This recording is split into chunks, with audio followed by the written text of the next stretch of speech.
Yo, salute, salute. We are back.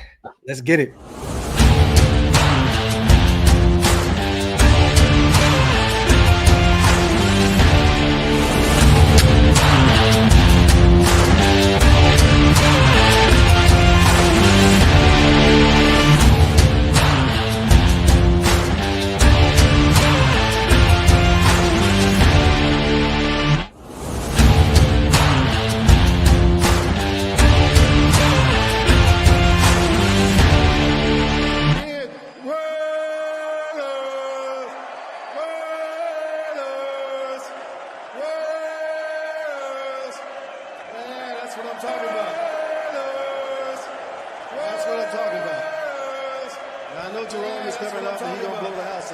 Get that in.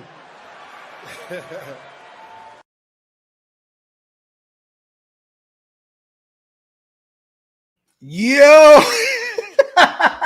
salute to the greatest chat in YouTube history. Welcome to the latest installment of the Graphic and Wasted Show.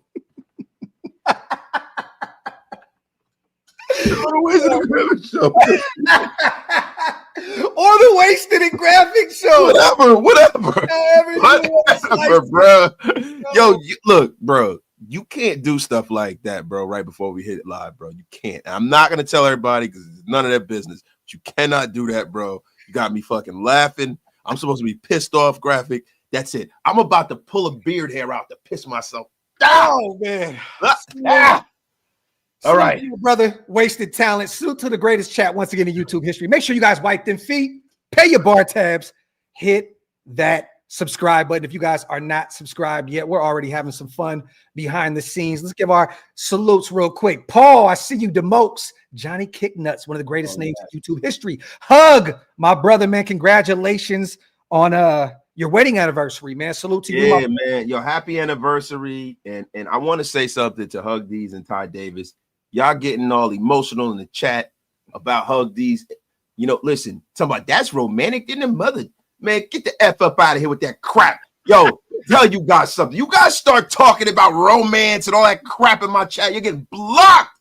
Salute to Ty, too. My dog says Gout Gang is in the building. Salute to Shock Bowers. Yo, man, they played me, Shock. They played me something crazy, man, today. I got to show you guys this, man. So today, man, I went back to the Baldy, right? I went and got I said, wait, who am I playing with here? Like who am I trying to like convince that I actually have a hairline, right? So I go to the barbershop, I get clean, post a video on Instagram and Twitter, man. And people are like, oh yeah, Graph is back. Whoa, whoa. And then this dude, who was it, man? Salute to my guy. I don't want to shit on my guy's name, but he posted a picture and said, yo, you should do this. And this is what he gives me.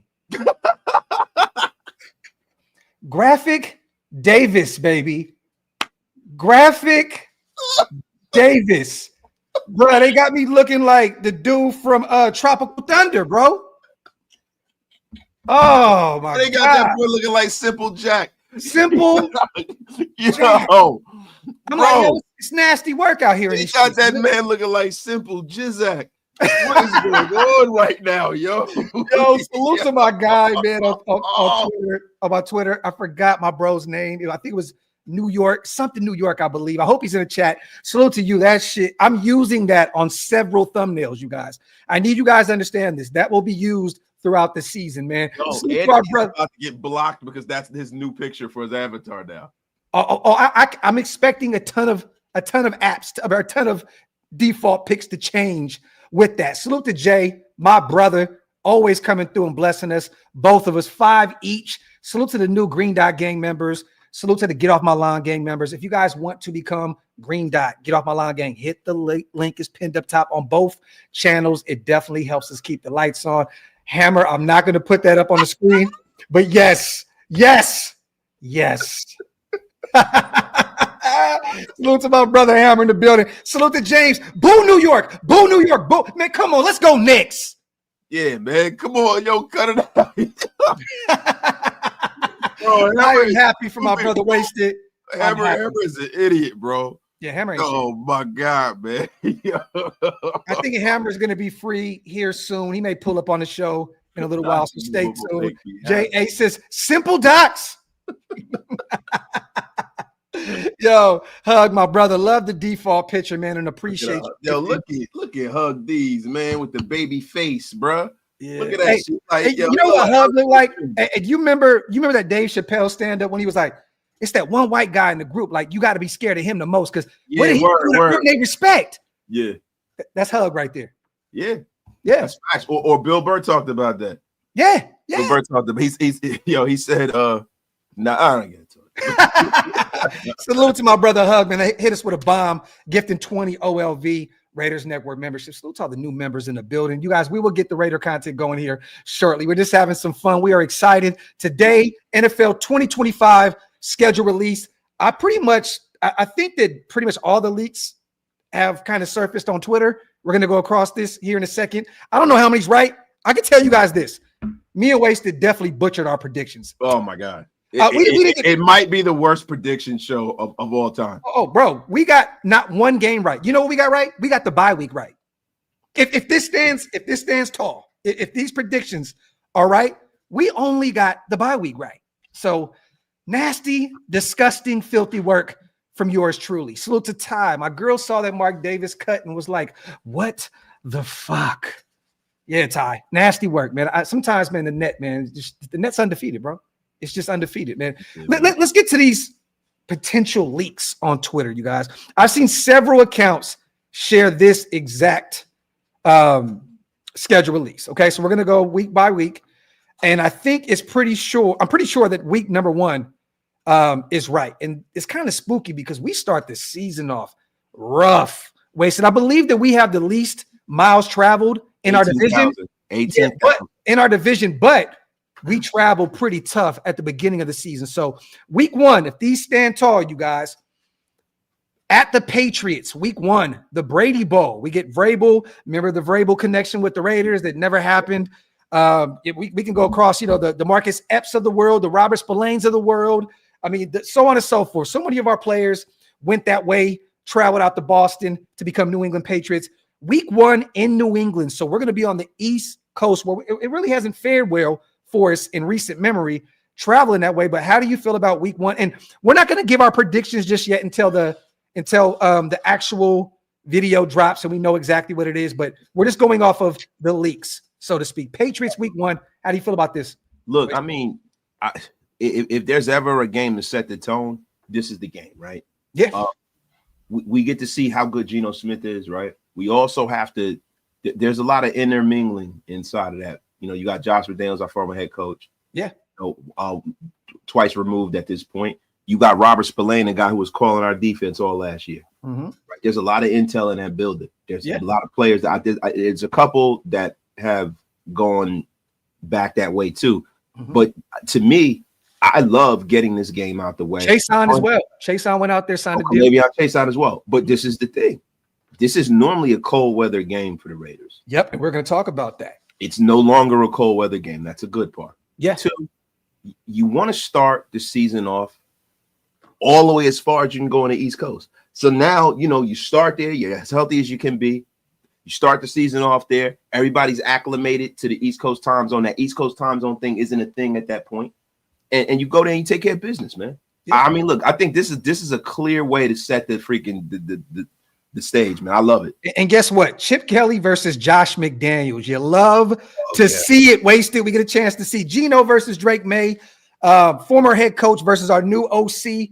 Josh McDaniels is the OC out there in England. Yeah, man. So the nation hates him.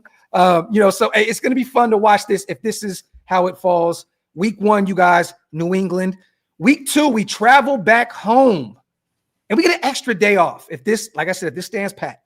We get the Chargers, Monday Night Football, week 2 at home. Pete Carroll, Jim Harbaugh, the rivalry restored. How do you feel about this? We get another chance to go out there and get it right against the Chargers because last year did not fare well for us. This is a good one. We get an extra day off. We get to face a Chargers team coming off a playoff berth. This is a time where you can really, early in the season, you can set your playoff destiny. Right, you set the destination. You have a conference game against a team that is in a really weak division where you're probably going to be fighting against them to get into the playoffs, definitely. right? Then you have a divisional matchup, and if you play your cards right, you can be firmly in place to go and start really running off some wins, man. Because after that, it's not as bad. Yeah, and well, one more week, and then it gets a little more easier for us. But we'll start here real quick. We get a chance to watch Harbaugh, Pete Carroll. Khalil Mack gets a chance to come home the last year of his career. He signed a 1-year deal. He'll probably retire after this.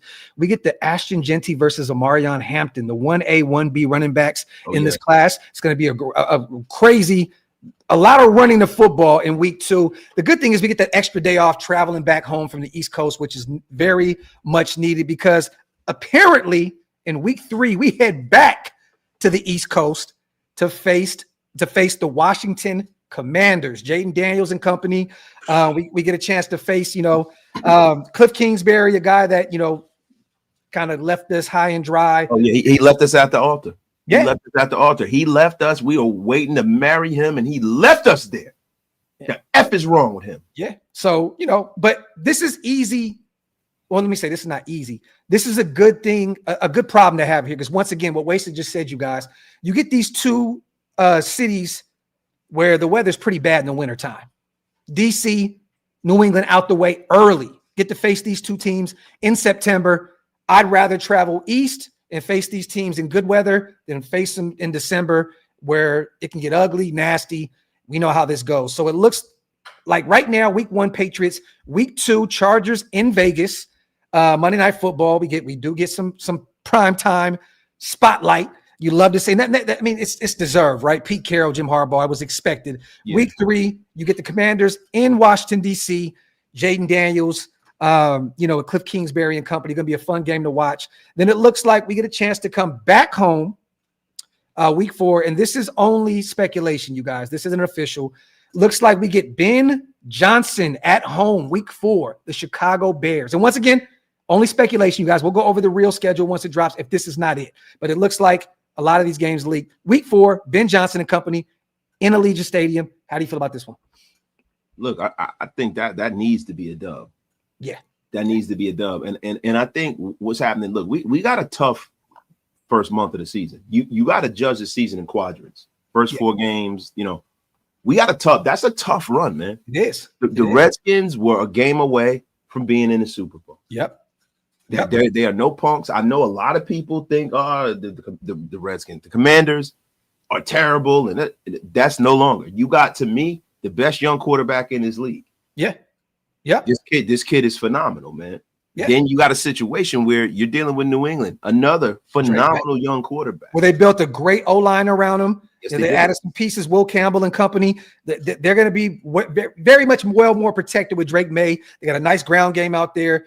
Vrabel is a very, very great defensive mind, and he got things done out there in Tennessee a few years. I know he has some ups and downs out there, but I agree with you, brother. And the Chargers, divisional game, slobber knocker. They're healthy early in the season, so you're not going to have the luxury of having that kind of Charger injuries that they normally have. They normally have a slew of injuries, and they're not always at full strength and things of that nature. That's not, you're going to get the best of the Chargers. Hopefully, because there is a training camp that has to happen. You know what I mean? Yes, sir. We know what happens. But for the most part, you most likely are going to get the best version of them as we sit here today. And hopefully, man, week 4, if this is true, we got the Bears. I hope Pete Carroll takes this one very personal because he was the backup plan, so to speak, in Vegas. It was always so-called Ben Johnson being 1A, Pete Carroll being 1B. We kind of waited until Ben Johnson was, hired by the Chicago Bears, and then boom, Pete Carroll was the guy in Las Vegas. So it's going to be fun to watch that matchup. Real quick, let's get the super chats to get the chat involved before we continue. Salute to Ty, my brother, gifting 10. Salute to Ant, gifting 5. You guys are the GOATs, man. Salute to all the new members in the building. I appreciate you guys so much. Salute. If you guys want to become members on both sides of things, our links are pinned up top. Once again, it definitely helps us over here at Shieldmore. Ant, Ty, my brothers. Salute to Savage. Yes, we just went over that. Over there is the LC. Would be hilarious to cook him. Factory Outlet. And Jacoby gets a chance to go out there to New England face his former team. It's going to be fun to watch, man. I'm actually excited about that game. I wanted to go to the Patriots game this year and tell my Shieldmore brothers that from the East Coast. They said, we're not going to Boston. I said, oh, well, say less. We're not going to Boston. So I guess we're not traveling out to Boston this year to go watch the Raiders and Pats. So, hey, bro, look, you know, and I know. I know. Come on, bro. Like, yeah. F Boston. I know. Salute to Pillaging just for fun. We need to get used to cold weather games if we want to make the playoffs. Just saying. Well, the good thing is this, Pillaging, right? What do you need to do in those cold weather games? You have to run the football. You have to have a ground game. We just took the best running back in many years in Ashton Genty out of Boise State. So now we're gonna be able to ground and pound the football. You got Raheem Mostert out there is the number 2 guy. It's gonna be fun to watch this team now in cold weather games. You know what I mean? Geno, I know Seattle is not New England, but it's cold up there. It's cold in Seattle. He's played some cold weather games as well. He's used to it. Geno was drafted by the Jets. He played for the Giants. Geno and West Virginia. I mean, yeah. He went to West Virginia. Geno's going to be fine, bro.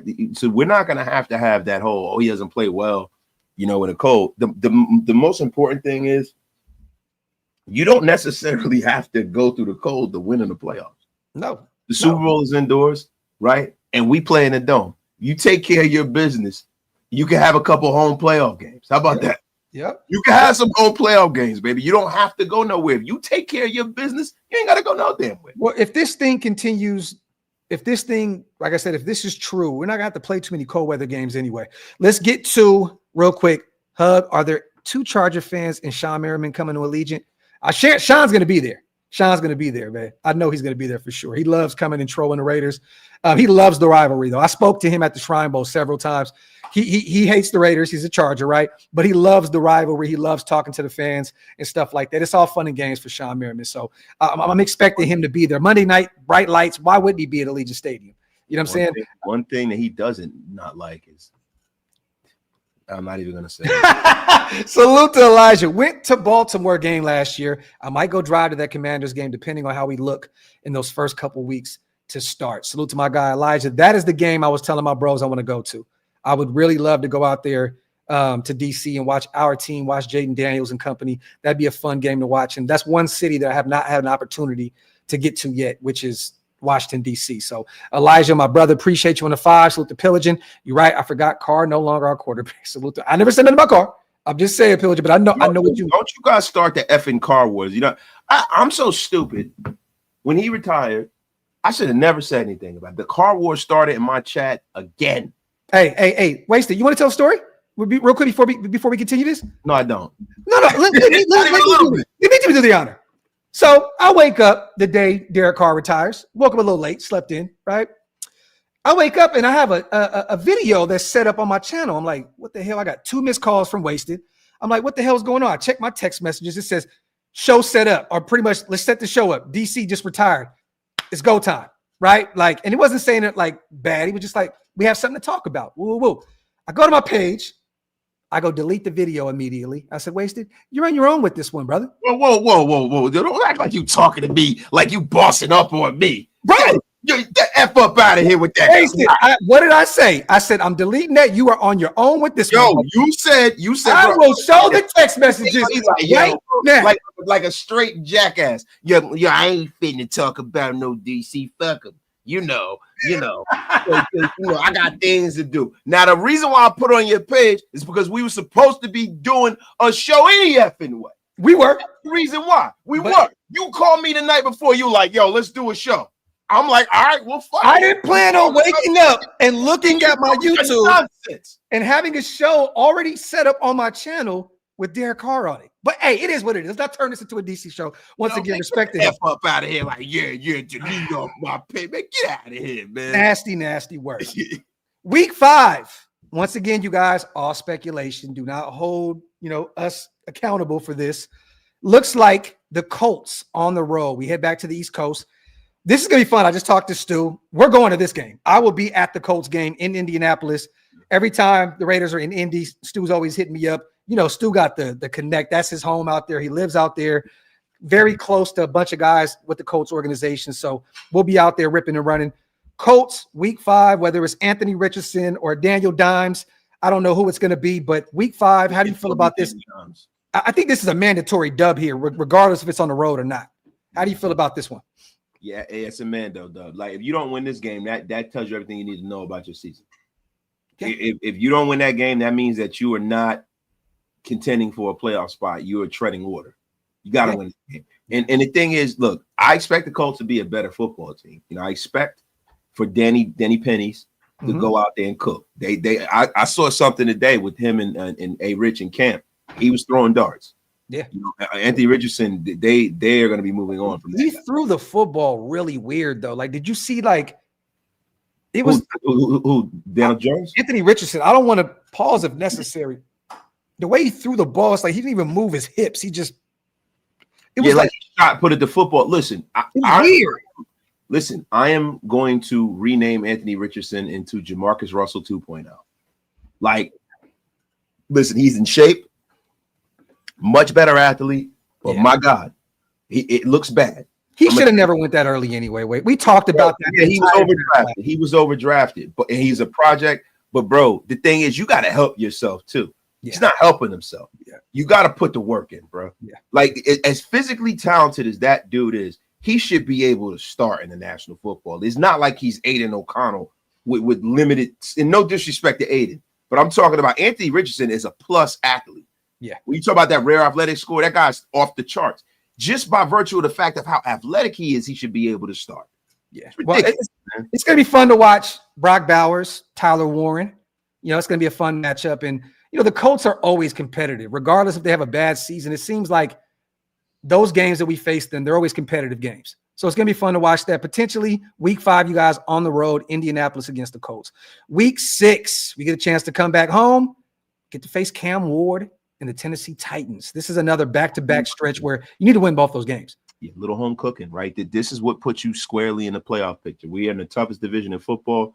Those are those ones. That's the delineation between, are you one of the better teams in the league or are you in the bottom third? Yeah, facts. But you know what? Colts, Titans back-to-back week 5, week 6. Now this one, it doesn't say home or road, but I'm expecting it to potentially be on the road because we get a bye week after. Week 7, we get to face the Kansas City Chiefs. That's going to be fun to watch. Divisional game. Week 8 is the one that we got right if this stands firm, you guys. Bye week 8. So we get our bye pretty early this year, and I love it because you're coming off of a tough stretch of football where you have to be on the road early in those first 3 weeks. You get a Bears team that's expecting to compete this year. The Colts are always competitive against us. The Titans, who are they with Cam Ward? You know, we don't know yet. Then you get the Chiefs, and then you get a bye week to settle down a little bit before we're back home. Week 9, Travis Hunter, Jacksonville Jaguars. How do you feel about that? Week 9, potentially Trav and the Jags. And another team that the Raiders can go on a nice little run right here. Yeah. They can go on a nice little run. Now, see, this is the thing with Jacksonville. Jacksonville has a lot of talent. They have a lot of plus talent. They have a lot of high draft picks. And the thing is, when they had Trevor Lawrence before Trevor Lawrence got hurt, they were starting to trend up. They were starting to be a team that was looking like they were going to compete for a playoff spot. Yeah. This is a game you can't sleep on. Nope, not at all. On, bro. New head coach. A lot of new energy out there. They're expecting to get sunshine together this year with Liam Cohen out there as the head coach. Duval. Oh. You know what I mean? So we shall see how this works. Jaguars week 9 at home. Then we go on the road, short week. We go out to Denver, not too far from Las Vegas, where we face the Denver Broncos Thursday night football. Geno, Bo Nix, Sean Payton versus Pete Carroll. Yeah. I mean, how you feel about this one, man? And they got your guy, RJ Harvey, which is going to be fun. Him and Ashton Genty. I think it's going to be another heavy dose of running the football on both sides of things. Yeah, look, man, this is the thing, man. The Broncos are the most intriguing team from last year because these are two things that we need to figure out. How good is Bo Nix really? Bo Nix. Right?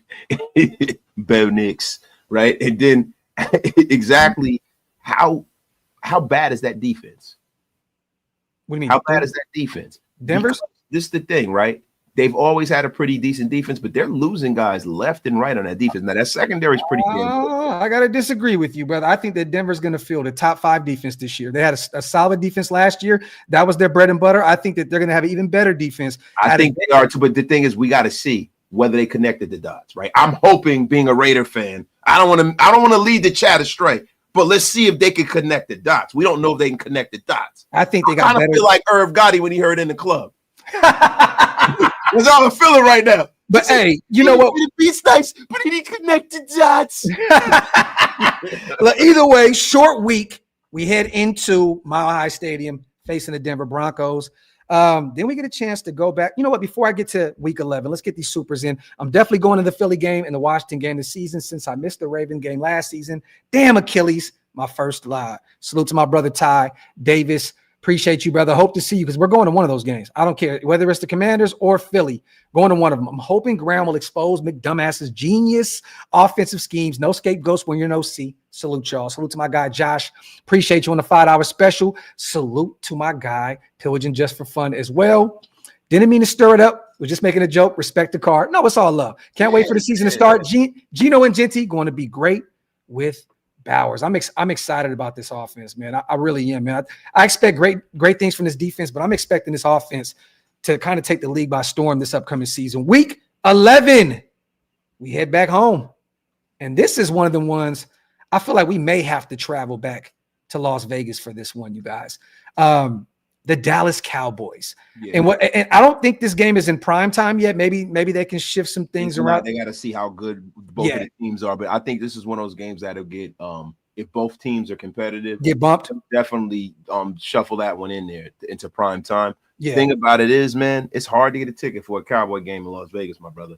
Oh yeah. Well, you know, hey, let me say this, man. When you do what we do and you're pretty good at what we do, I think we can fall into Allegiant Stadium. Listen, Jay-Z said it best, man. And I will humbly say this. Jay-Z said front row in this game, you in the Spike Lees. But if you front row everywhere, you in the HOVs. You know? So we will say front row everywhere, you in the the OLVs. You know what I'm saying? Oh. Come on, bro. You talking my language. We good. We'll be there. If we need to be there, we'll be there. Yeah. But I don't know if this, Charlie, I don't know if this was a Monday Night Football. I know the Chargers one is. Week 2, Monday Night Football, Pete Carroll and Jim Harbaugh. I don't know if this is a Monday Night Football game. We'll know here shortly, but right here, there's no Monday Night Football tied to this off of Twitter and all the accounts that share this specific schedule release. So week 11, Dallas Cowboys, Dak Prescott, Geno Smith. We get a chance to see what what George Pickens and CeeDee Lamb and company look like out there at Allegiant Stadium. Week 12, back-to-back home games. This is a nice little stretch for us. Football, you sure, Graf? I thought it was my chat is saying it like crazy. Oh, okay. Well, hey, I love it. You like it? I love it. I would love to be out there for. Oh, but there you. Hey, if it is, then that's even better. I mean, it should be. I mean, those are two of the most historical franchises in football. So I wouldn't be shocked if that. Well, we'll put a pin in that one. If it's Monday night, great. We get an extra day to get right. But I don't think that they would have us on a Thursday night and a Monday night back to back. So I could be wrong, but that's extensive time off, right? Yeah. So I don't know how that would work. Week 12. This is fun because potentially you guys, and I know people in the nation, quit talking about it. We may face Shador Sanders week 12. The Cleveland Browns get a chance to come to Las Vegas. At that point, is Flacco still going to be the guy? We shall see. How is Myles Garrett and those guys going to look on the defensive side of the ball? Can they get the ground game going with Quinshawn Judkins and Dylan Sampson and Jerome Ford? This is going to be a fun game, but we could potentially see Shador Sanders as the starting quarterback week 12 when Cleveland comes into Las Vegas. What do you guys feel about this one? Hey, man, look, I'm going to be honest with you, bro. This is going to be one of those games that if the Browns kind of turn it around, because they got a good roster, right? They kind of really the main problem with them is quarterback play. If Shador Sanders looks like he's the goods, if he can be that rookie, that kind of CJ Stroud kind of transformative rookie this year, this is going to be a hell of a football game. Yeah, it's going to be a hell of a football game because let me tell you something. That Browns team is a lot more talented than people think. Mm-hmm. A lot. I agree. And they got Judy out there who's looked really good out there in Cleveland in his short time of playing with the Browns. Like I said, they got a ground game now with a veteran quarterback in Flacco who's won a Super Bowl. And if they're winning up to that point, we'll see Flacco. If not, you may see the young and Dylan Gabriel or Shador Sanders out there, potentially Kenny Pickett. Who's to say? But week 12, the Browns. Then we get a chance to, and I love this right here because this is a great stretch of football for us, Wasted. Week 11, Cowboys at home. Week 12, Browns at home. Then we go to LA. We just go up the street. Got the Chargers. Week 13. This is a West Coast, nice little run. 3 games back to back to back. You're pretty much you're in the same time zone. Not a lot of moving and shaking here. Yeah, they put the Raiders in almost like a tight little window. Almost, yeah. Man. You put them in a tight window. The schedule makers have been very favorable to the Raiders with the schedule, bro. Because if you look at the middle and the lion's share of the season, they put us in very good situations, man. Even though we got a pretty decent strength of schedule, they put us in a spot where we can run some games off and get some confidence going, man. Yeah, I'm loving it, man. I'm loving the way everything's been going. I love the way it is because it starts off tough, kind of tells you who you are, and then it ends tough.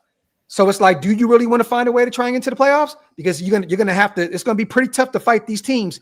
But Chargers in LA. So this is a great stretch of football, Waste. You got the Cowboys week 11 at home, Browns week 12 at home, Chargers in LA right down the street. Then you got the Broncos back at home week 14. So this is like pretty much 4 home games back to back to back. And then this is where it gets tough because you go to week 15, you go to Philly, which is going to be probably a cold weather game where you face the Eagles coming off of a Super Bowl berth. They have a phenomenal roster, the greatest GM in football. I mean, they're going to be one of those teams to keep an eye on again this year. They're probably the favored to go back to back and win it again this year. Then you go week 16 to face CJ Stroud and the Texans back to back on the road. So you got Philly, then you got Houston back to back week 15, week 16. This is going to be a tough stretch of football. How do you feel about this? Man, look, it's going to separate the men from the boys. This is going to tell us what kind of team we're really dealing with. Mm-hmm. And if I'm being honest, that's the reason why, like, a lot of guys are selling a lot of hopium. I can't do it yet. There are too many moving pieces. We have too many unproven commodities on this team. We got to see if what Pete Carroll is putting down is the team picking it up. Yeah. All these rookies, how are these guys going to perform? We got a lot of rookies we're depending on. We're depending on a rookie running back, a rookie guard, because it looks like Caleb Rogers is going to start. There are a lot of I love it. You really throwing that shit into the universe. No, he's gonna start, bro. Okay. Let me tell you something. When you see that kid, you see how fucking physical and look, man, Charles Grant eventually. Oh yeah. Eventually, because people aren't talking about starting tackle for this team, bro. Yeah. He's gonna be a starting tackle now, and people saying he's gonna challenge for right tackle. I think it's gonna be left tackle. It's gonna be I mean, that makes sense. You got Colton on one more year. We don't know. Your parents sitting right here in the roster, right? So he could be that swing tackle guy. He can get himself acclimated. But the Raiders are in a situation where they can turn this thing around in 1 year. They can really, if because they hit on free agency. You have a great coach that is used to turning things around. They didn't to throw the baby out with the bathwater. They didn't burn this thing down to the foundation. They just went and respectfully plugged holes. Yeah. Facts. Like we all have to do at times. No diddy. Real quick, Eagles, Texans back to back on the road, week 15, week 16. I know I will be at that Texans game. If you guys are out there, let me know. Would definitely like to link up with you guys. I know that we'll probably be doing a Woodson Whiskey event in Houston. Salute to my brother Jonathan out there. If you guys are going to be in the Texas area and planning to travel to Houston, make sure you guys DM me, let me know. We'll definitely be having an event out there for the weekend. Then week 17, we get a chance to go home and face the revamped New York Giants. I see there was a lot of rumors of us playing them week 1, which didn't really make a ton of sense to me. Looks like we're going to be facing them at home week 17. You get a chance to see whether it's Russ. I think Jackson Dart's going to be starting for them at that point, but I could be wrong. I know they're really high on that kid. Week 17, how do you feel about the Giants at home? That's a dub. Better be a dub. It better be a dub, right? Those defensive lines are going to be fun to watch. If they're healthy, that's going to be a trenches battle on both sides with those defensive lines. Look, man, let me tell you something. Abdul Carter's for real. Yeah. Brian Burns for real. Dexter Lawrence for real. Thibodeau to be determined. Way beyond real. Dexter Lawrence is, to me, one of the 3 best tackles in this league, right? And then you have a situation where you have Keon Thibodeau, who is in a contract year. Yeah, they got to decide whether they're going to pick up. No, they picked up his 5th year. Yeah, but what I'm saying is he's in a contract year, though. You know what I'm saying? He's in a contract year. I think this is one of those years, man, where if he doesn't set the stage for what he's going to be going forward, his 5th year could be his last year. Well, I think he's gone anyway. They paid Brian Burns. They're going to have to pay Abdul Carter. There's no way you can pay all those guys. I think he's good as done once his 5th year option is up. Yeah, but in the same token, right? No matter where you put him, whether you trade him or whether you let him walk, he's setting the stage for himself. Yeah. As far as his career goes, his career has been way too up and down, right? So you want to set your market value. This is a huge year for Kayvon Thibodeau. It looks no like matter which way you slice it. Week 18, I think this may be a home game. We may have back-to-back home games. Don't quote me on this, you guys. And once again, this is only speculation here. Giants week 17 and then the Chiefs week 18. So, hey, man, if it comes down to the last week of the season, you got to go out there and face the best of the best. You got to go out there and find a way to run through the Chiefs. How do you feel about having the Chiefs there week 18, which we always have an AFC? Man, look, I love it. I love it, but I hope it means something this year, right? There have been years where we've had them the last week of the season. It didn't mean anything for us or them. It's at home. Okay, Blaze. Back-to-back home games again. Love it. I want for the Raiders to get into a situation where they need to go to the playoffs and go through them. Okay. That'll be poetic justice, man. Well, I mean, personally, I'd rather have it be a lot easier. We're already in and we can just sit I know, but I'm just talking about period. Us going to the playoffs, I want it to mean something. I want it to be for the division. Yeah. Like I would love that, bro. Especially being at home, having a real home field advantage, right? Really showing that this thing is turned around. That'll be kind of like the culmination of this whole entire season. Yeah. Like, to be real with you, and you got a whole court. You got to be able to find a way to beat the Chiefs at home. It is what it is. You do. And this is the thing. They've owned us there. They won a Super Bowl there. Yeah. This is the righting of those wrongs all in one fell swoop. And let me tell you something. Teams that lose the Super Bowl historically don't make the playoffs. So you gotta listen, you gotta look out for that. Teams that lose the Super Bowl normally take a humongous step back. Well, I'm hoping that's the case with them, man. I've seen the Chiefs lose a Super Bowl before and bounce back, but let's just hope that you're right in this case. Salute to Oscar, finishing up my master's program. Can't go to any games until December. Oscar, we are proud of you, brother. That is way more important than going to a football game. Salute to you, man. Very proud of you, my brother. Salute to CGR, also gifting 5 Raider Nation Unlimited Wasted Talent memberships. Salute to my guy, CGR, one of the Mob Fathers himself. My guy, appreciate you. If you guys missed out on those 5, hit the links on both sides, both channels. We appreciate you guys so much. Salute to all the new members in the building because of my guy, CGR. So this is only speculation, you guys. Once again, week 1 on the road, Patriots. Week 2, back home, Monday Night Football, Chargers. Week 3 on the road, Commanders. Week 4 back home against Ben Johnson and the Bears. Week 5 Colts on the road. Week 6 back home, Titans. Week 7 on the road, Chiefs. Week 8 we get a bye week. Week 9 back home against the Jags.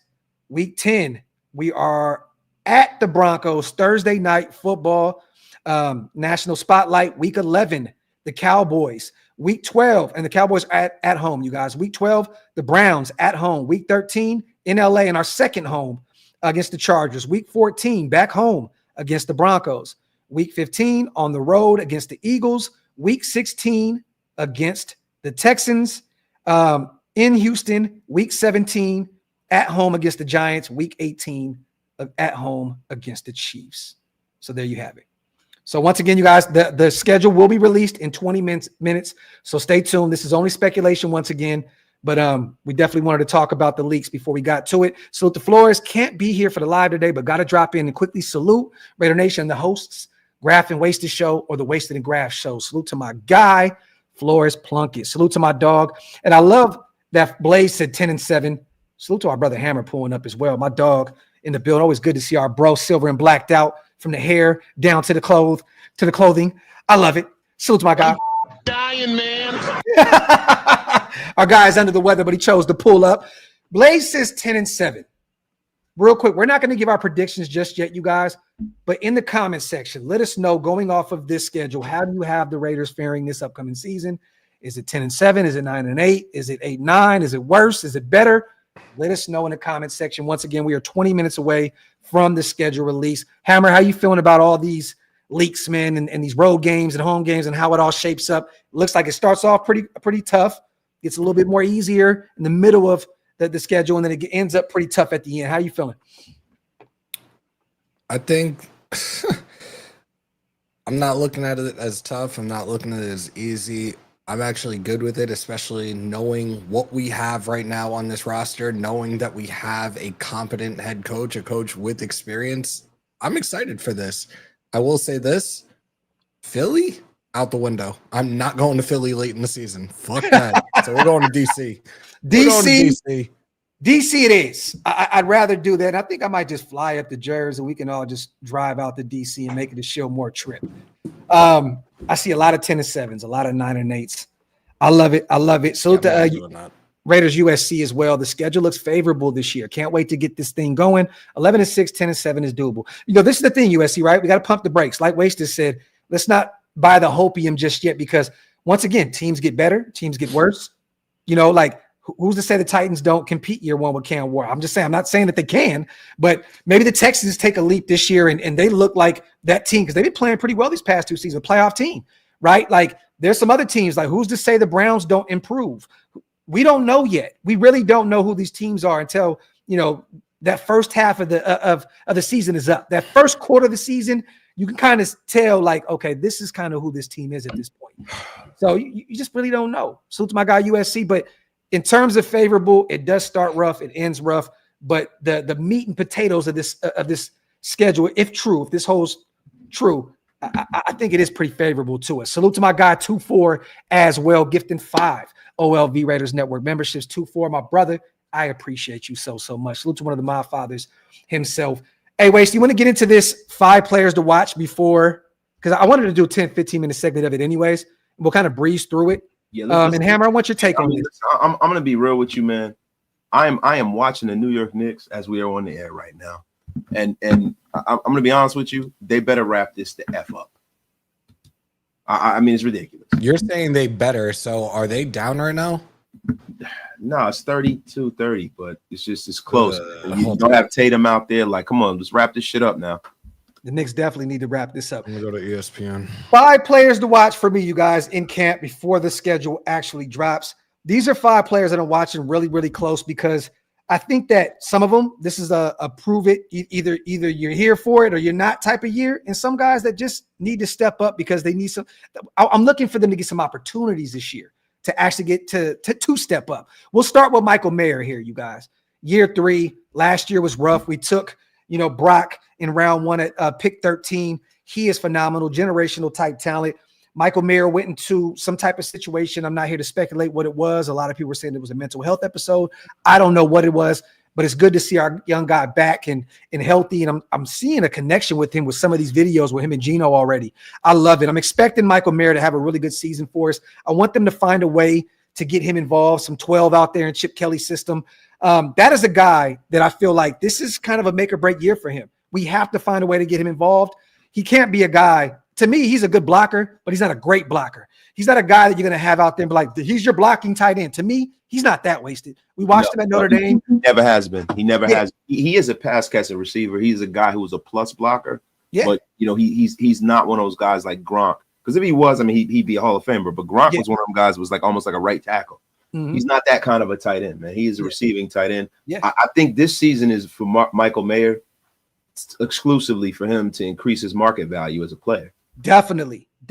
So it's a big year for him personally. Yeah. Now, as far as how the Raiders are going to use him, I think he's going to have to earn every snap this year. Agreed. Because if you have a healthy Brock Bowers, you have a guy that is going to be on the field almost every play. So once again, he is going to have to earn every snap. Because look, if you really look at it, what they've done with this football team and every positional group is they definitely have competition everywhere. Yep. Competition everywhere, and they have a log jam at a lot of positions, man, especially offensively, right? The only one where you don't have a log jam is their running back. But wide receiver, they got a log jam at wide receiver. There are going to be some names that we're going to see that don't make this football team because of the way they drafted. And then you have guys that are going to need and demand the football in a sense way, right? Yep. So Michael Mayer's he has got to fight for every snap. You know what, man? Thank you for that. Thank you for that segue. Wasted. I feel like this is that diabolical twin shit again because the wide receiver group, number 2 on my list is Trey Tucker, a guy that has been productive for us when he's gotten an opportunity. You know, he hasn't had a real quarterback that can throw him the deep ball. Him and Aiden have a rapport for sure. Geno is a guy that can throw the deep ball. He's very accurate. This is a year that I think Trey Tucker needs to show the NFL that he's for real. Another guy that's in year 3, like Michael Mayer, previous regime. We just drafted Dante Thornton Jr., a guy that can stretch the field, but also is 6'5". So he's a big body, 50-50 ball guy. Tucker has to prove this year that there's a reason that the previous regime took him in the 3rd round out of Cincinnati. I'm expecting, Geno and him to find a rapport, but I just don't know. There's not enough footballs to go around to everybody. I don't know where Trey Tucker is in the grand scheme of things, because once again, Dante Thornton is a product of this new regime. Trey Tucker's a guy that I'm watching very closely in training camp going into week 1. How do y'all feel about that? Yeah, man, I think that's right on time. He was one of the guys that when I think about that log jam, he's that guy. They drafted 2 wide receivers. And if they drafted 2 wide receivers, it's 2 reasons, right? 1, because they felt like that room needed a huge upgrade and a huge remake. And 2, because Jacoby Myers is probably not long for the Raiders. But the 3rd reason is, are they sold on Trey Tucker? If they were sold on Trey Tucker, I don't think they would have took 2 bites at the apple at wide receiver. And there you have it. Factored into their plans. So he has to earn every snap, and he has to earn his place on this football team, because he's a guy that I can see being moved. Second player to watch, you guys, Trey Tucker. And I agree with everything our brother Wasted just said. Number 3 is Dylan Parham, another guy from a previous regime that started for us at guard. A lot of people look at him as a center. JPJ is our center of the future. Where does he fit? If Caleb Rogers ends up stealing one of those guard spots, and let's just say Kappa takes the other one, or Jordan Meredith steals the other one, where does Parham fit with this roster? Is he just a rotational guy? Is he the backup for JPJ at center? I think that he has to have a strong training camp, and he has to steal one of those guard spots, because it's for sure not going to be the center spot.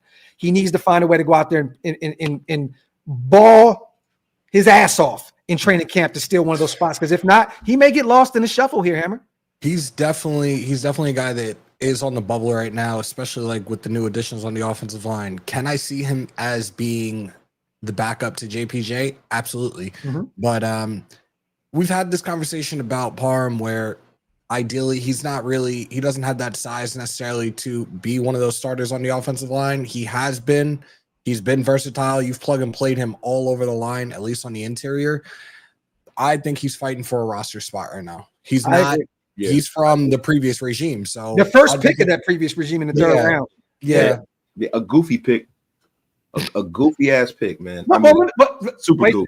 Let me fight back on this a little bit. I think that he fits a lot more with what Chip Kelly and Pete Carroll's son are trying to do on the offensive side of the ball. So this may be more of a favorable, system for him, but we shall see. We don't know. We got a bunch of guys out there competing for those guard spots, and we already know who our center is. So Parham is definitely on the bubble, like our brother Hammer said. Look, I'm going to be honest with you. I think Hammer is right on time with that, because, listen, there's a guy in this roster, man, that gets no effing credit. He gets no respect because he was not a highly touted guy. That's Jordan Meredith. Mm-hmm. That guy, it should be solidified that he's a starter, or he is going to be the swing guy for this team. He plays every position on the offensive line, and he has showed up and shown out every freaking time. Yep. Every time. I haven't seen the guy come in and be the issue at all, ever. Agreed. Right? So when you get a guy like a Dylan Parham who was taken in the 3rd round, I think people were trying to make fetch happen. Yep. They really were. So he's a guy that, all right, you put him at guard. He's not strong enough. He's got decent technique, but he's not strong enough, right? So then let's take him and move him at center. So what? He can be dominated if he doesn't get help from the goddamn guard. So what you're essentially doing is you have a younger Andre James. This is what we have here. Okay. This is what we have here, man. I don't want to see Dylan Parham backing up JPJ if he has to come in at center looking like Kenny from Half Baked. I was on the offensive line getting harassed. I don't need that. I need for him to get stronger or get the F up out of here. Wasted, wet blanket, talent is in the building. Talk that shit, Wasted. No. I am not a wet blanket. I am a fire starter, damn it. 5 players to watch, you guys. We started with Michael Mayer. We went with Trey Tucker at 2, Dylan Parham at 3. I'm going right here because this is a very, very critical position for this team. We have some tough quarterbacks in our division. we're hoping that one of these guys can steal one of those corner spots and play well and just kind of take reins, is that corner one, Jacorian Bennett. Coming off a really good season last year before that shoulder injury. I believe he played in 10 games last season. And then he was on the shelf after that. Year 3 for him. I don't trust Eric Stokes at this point. He's been injured, a lot. Former first-round pick. Well, who was DeCam Richardson in year 2? We don't know who he is. Darian Porter's going to take some time to develop. This is a guy that has to take that next step in year 3. Jacorian Bennett, I am watching him very closely because we need one of those young guys to steal that corner one in that group. What do you guys think? Jacorian Bennett, number 4 on this list. Breakout year. Talk, Hammer. Talk. I'm Get the jerseys ready, you guys. I'm 1,000% invested in this year. Battled the injuries, what have you. This is going to be his year, especially knowing, at least I think, Pete Carroll's going to have a lot of oversight with this defense this coming season. Oh, yeah. I definitely look at him being one of those guys that is going to have a breakout year at corner this year for us, most definitely. Love it. Wasted, what you got? I mean, look, bro, the thing with him has always been for me is, can he stay healthy? Right. Yep. Now, last year he only played 10 games.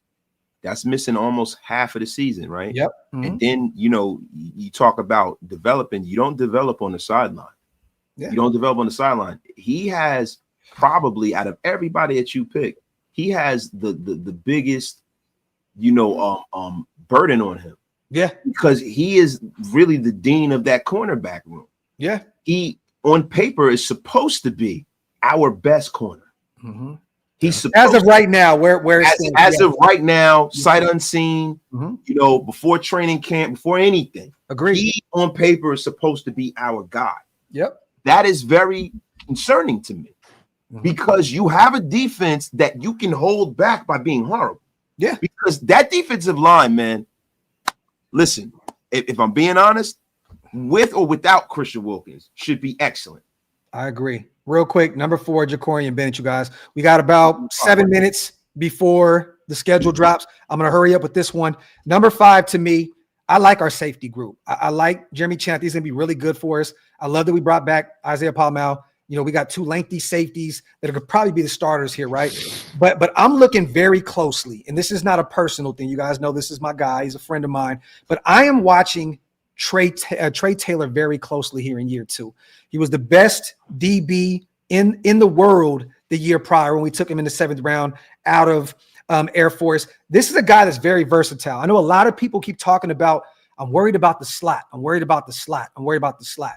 Well, this may be a hot take, you guys, but this is a guy that played a ton in the slot at Air Force, had 379 snaps, with them over 3 years as a starter with Air Force. This is a guy that is very, very versatile that can potentially give you some starting reps there in the nickel. Jeremy Chin, also a guy that played a ton. He had 1,100 snaps in the slot in his career thus far. And we know Palomar played a ton in the slot at USC. This is a guy in Trey Taylor that played a ton. Well, let me say, he didn't play a ton last year. He had 133 special team reps. Didn't play 1 defensive down because of the injury. He had a knee injury early on.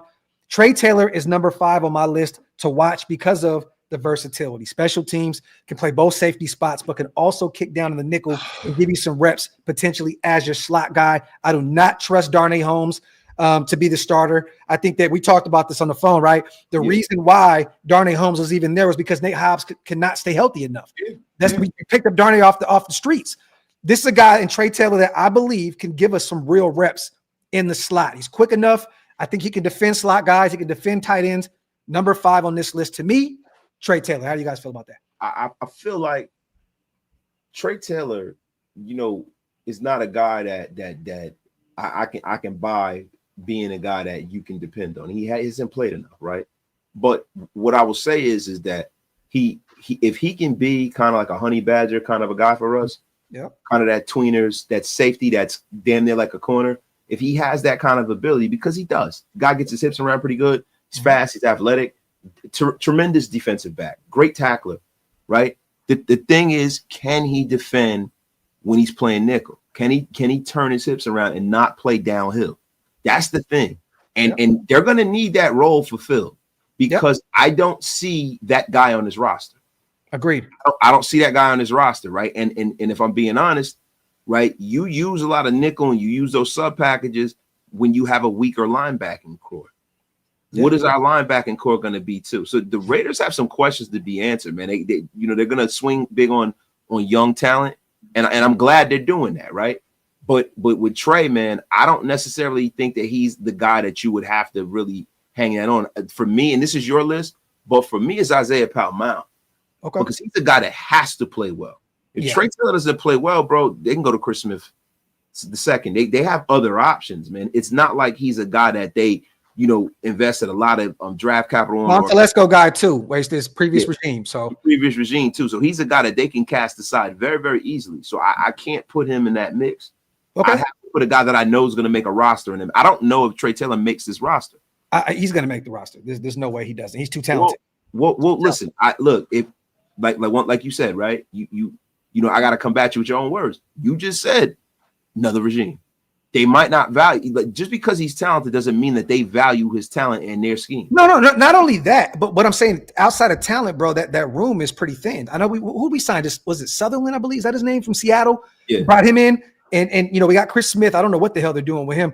We don't really have a ton of bodies in that room. I think that Trey Taylor was way more talented than most of those guys, and I think that he's going to be a guy that you can rotate in and out at the nickel, in the at the safety spot, and be a special teams ace. I just think he's too talented. Real quick, we're 2 minutes away, you guys. I want to throw an honorable mention out there real quick. And this is pretty easy, and I don't really have to elaborate too much on it. And I think both of you guys would agree with it.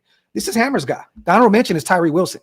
He got a little better last year. He's in year 3. This is the year where you have to prove it. You have to show it. Malcolm Kuntz is on a 1-year deal. If Kuntz goes out there and balls out, you may lose your job for life.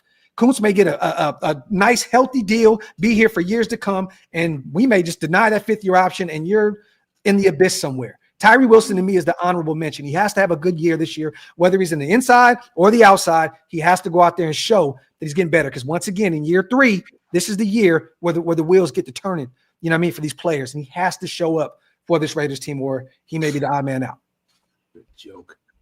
What an effing joke. What?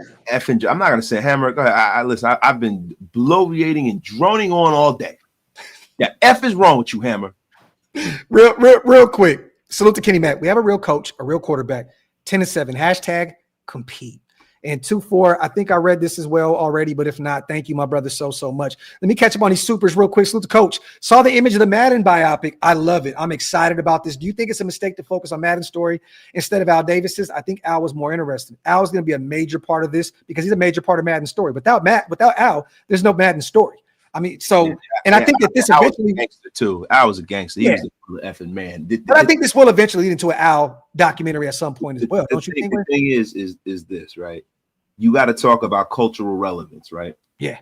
Al Davis is not as culturally relevant to today's world as John Madden because of the video game and because of his career after the Raiders. John Madden transcended football. So for you to get a movie and a vehicle made to sell to people who are not football fans, most people don't understand the significance if you're not a huge football fan of the great Al Davis. Yeah. John Madden is something that people don't even associate with the Raiders. Yeah. I know what you mean. People that are not football fans, I didn't know John Madden, but while he was coaching and grew up, if you were born in 1999, you associate him with the video game. If you were a child of the 80s and 90s and watched football, you associated with him with being an announcer. The annexation of Puerto Rico, wasted. Yeah. Now look, in all seriousness, that's why this movie got made, Jamba Juice. So Jamba Juice, go sip your Jamba Juice somewhere to F else. Nicolas Cage, John Madden, Christian Bale, Al Davis. I'm excited. Nicolas Cage, bro, as John Madden is gonna piss me off because I hate his voice and I hate his face. The Knicks must be getting whooped right now, and I love it. No, they're not. They're not. That's why I'm getting all hyped up right now. It's tied 44-44 with 6:05 left in the second. Salute to Jordan. Hope to see y'all at some games this year, Nation. I have faith in my city will show up this season. No more playing games at home. Jordy, my brother, appreciate you on the 5. You will definitely see us out there a ton this year. Salute to 2-4 Dan Wasted. Stressing. The effing Knicks. Salute to 2-4. Salute to Ant as well. Imagine Besh, Mayer, Bowers, Myers on run plays. It's going to be fun to watch. Those guys can block. their asses off. Here we go, you guys. Real quick, let me get these other super. City of Squalor. Anybody concerned about Joe Alt kicking Crosby's ass again? Oh my God. I'll keep bringing it up because I really don't like losing to the Chargers at all. Coach, you're still sipping on that same Jamba Juice. I'm not going to pay you any mind. Kenny, go get or Coach, go get a new fucking Jamba Juice before we have a discussion. So to Kenny Mack, if the players are hungry, Carroll will unlock it. Talk that shit. That's what she said. Oh, Hammer, give me with a bang zoom. Thank you. Thank you. All right, schedule has released, you guys. So let's watch this as a family. Is it on YouTube or is it on? I got it on. It's here. It's I here. was about to say I got it on the website. Okay, hold on, y'all. Hold up. Let me share the screen. We're gonna get right. We're gonna watch this as a family like we do every single year. Sky high. I'll bring this up in a second. Family too. Share screen. Boom. Here at the Las Vegas Raiders, we like to treat every day like it's game day. Ow.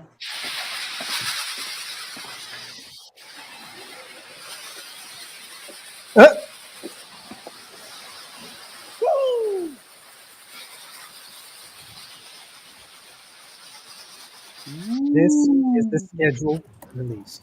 So Look at Vinny. Tom Brady's in the building today with John Spytek. Yeah, that's right up there. Hey, Tom, great draft class, some great free agents. We got Pete Carroll. You ready for the season? Week 1, New England, baby.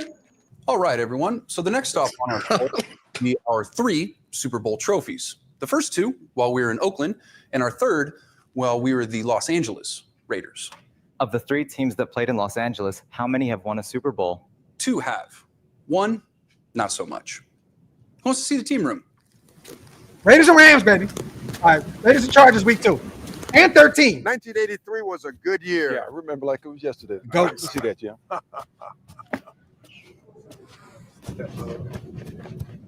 Marcus, man. Yeah, he's still Commanders, Toledo. week 3. running with the night. Raiders headquarters, we love to make everything authentically and with love. Come on, that needs more sauce! Yes, sir! Hey, you guys are taking too long. Let's go! Yes, sir! Pat, what is up? That's burned! Yes, sir! You call yourself a chef? Chicago. That looks like bear shit! Yes, sir! He spit all in that too. Bears, week 4.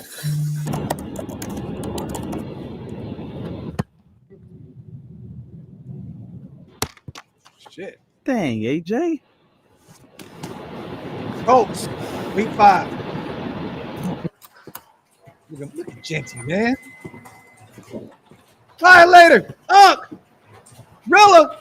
Welcome to the dark side. I love it. Titans, week 6. Hey, where's the flags? Grab one there. You can grab one over there, and you down the flag over here. You see up here. There we go. There's one here, and how about 11 and there's 18. one here. Good reaction. Good reaction. Week 8, bye. JPJ, baby. Las Vegas Raiders. This is JP Jackson Powers Johnson. Yeah, no, I can definitely help you out with that. Anything else? No. Just always remember, go Raiders. Duval. Jackson, what was that? Duval. Just working hard. Gang, baby. I've been with the Raiders for over 5 years now, and nothing surprises me. Broncos.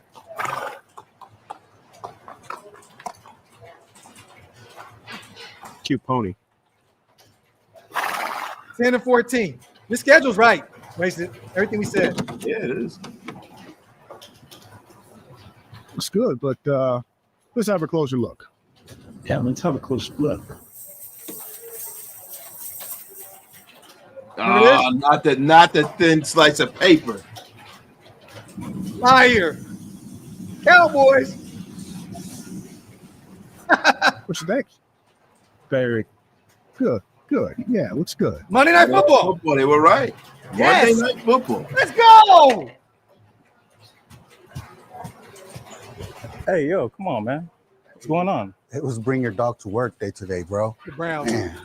Come on, man. What's that smell?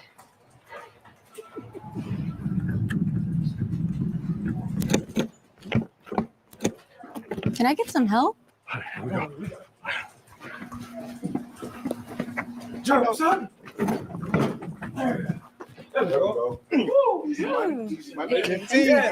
Let's push, baby. They got Parham doing the tush push. Come on, you got it. Max. Shot. Game on Got you, bro. horseshoes. Colts. Excellent. Come on, Max. Guys, white, You mean? not blue.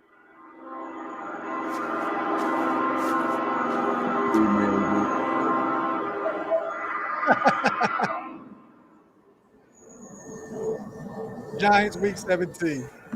And then the Hey, Chiefs. Coach, you're chewing gum for the years here. Where do you want me to put it? Hey, where's flag? All right.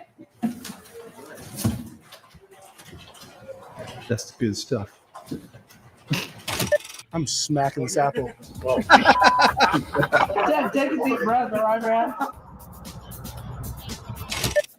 This was fire, bro. They I'm did sorry really you good. never asked Very for this. creative. Very I creative. swear to God, I'll get you a new one. Oh. Real life. You love it, man. Man.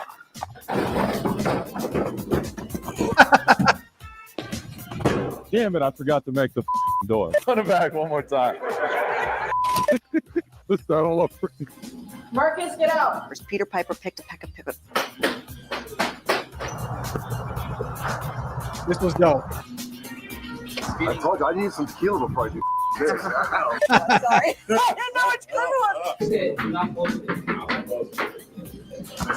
Hi, everyone. This was fire, y'all. Let's make this fast.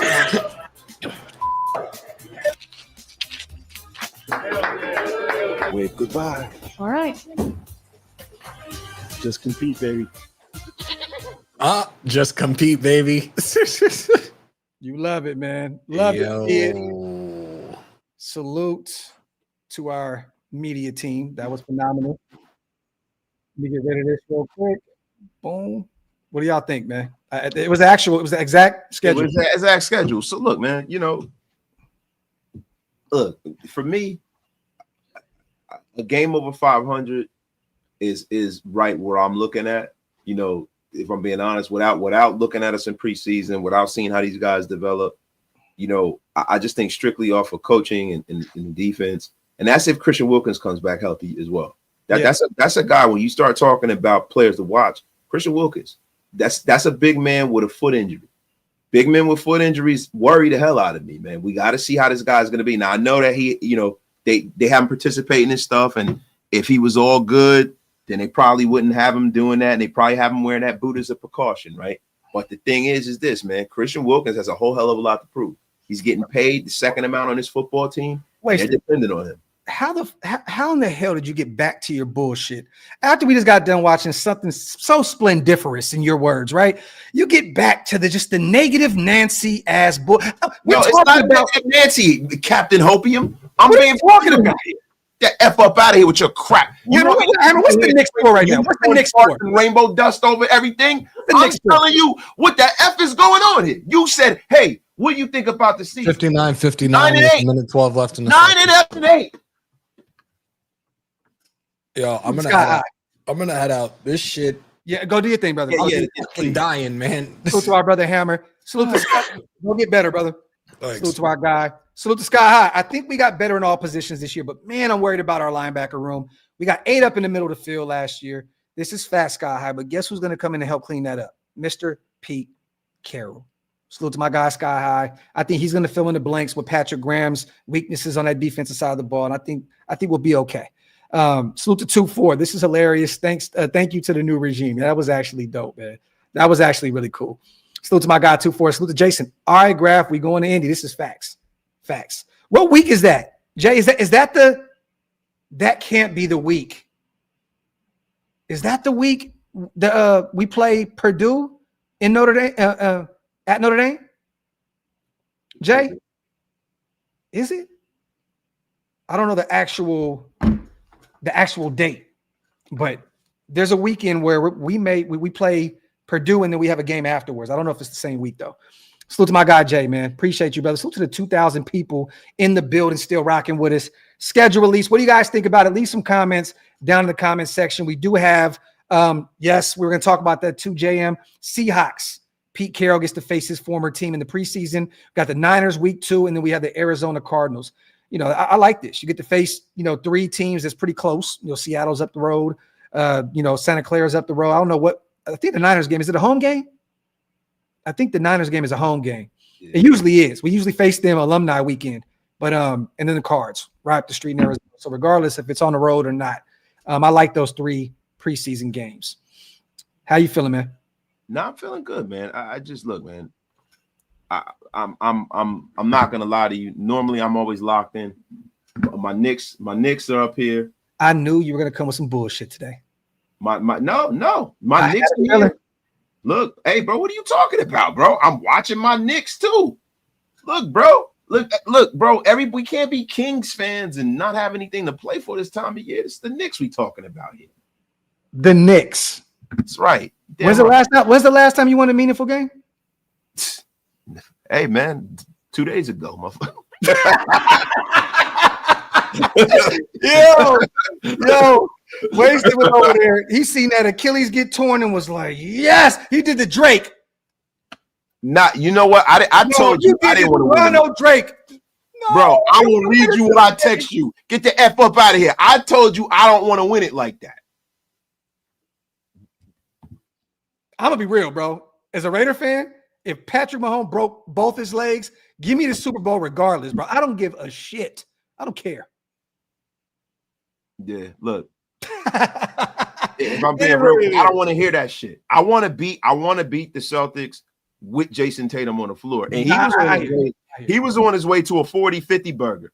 He was playing well, man. Yeah. He was cooking, and we were still right there. You know what I mean? So I just want to, hopefully they can go and win, because you don't want to lose to Boston and give Indiana another game to rest. I want the next game we play to be against the Indiana Pacers. The Raiders show, man. Let's leave the Knickerbockers alone. You a hater, bro. You a hater, bro. I've been rooting for y'all.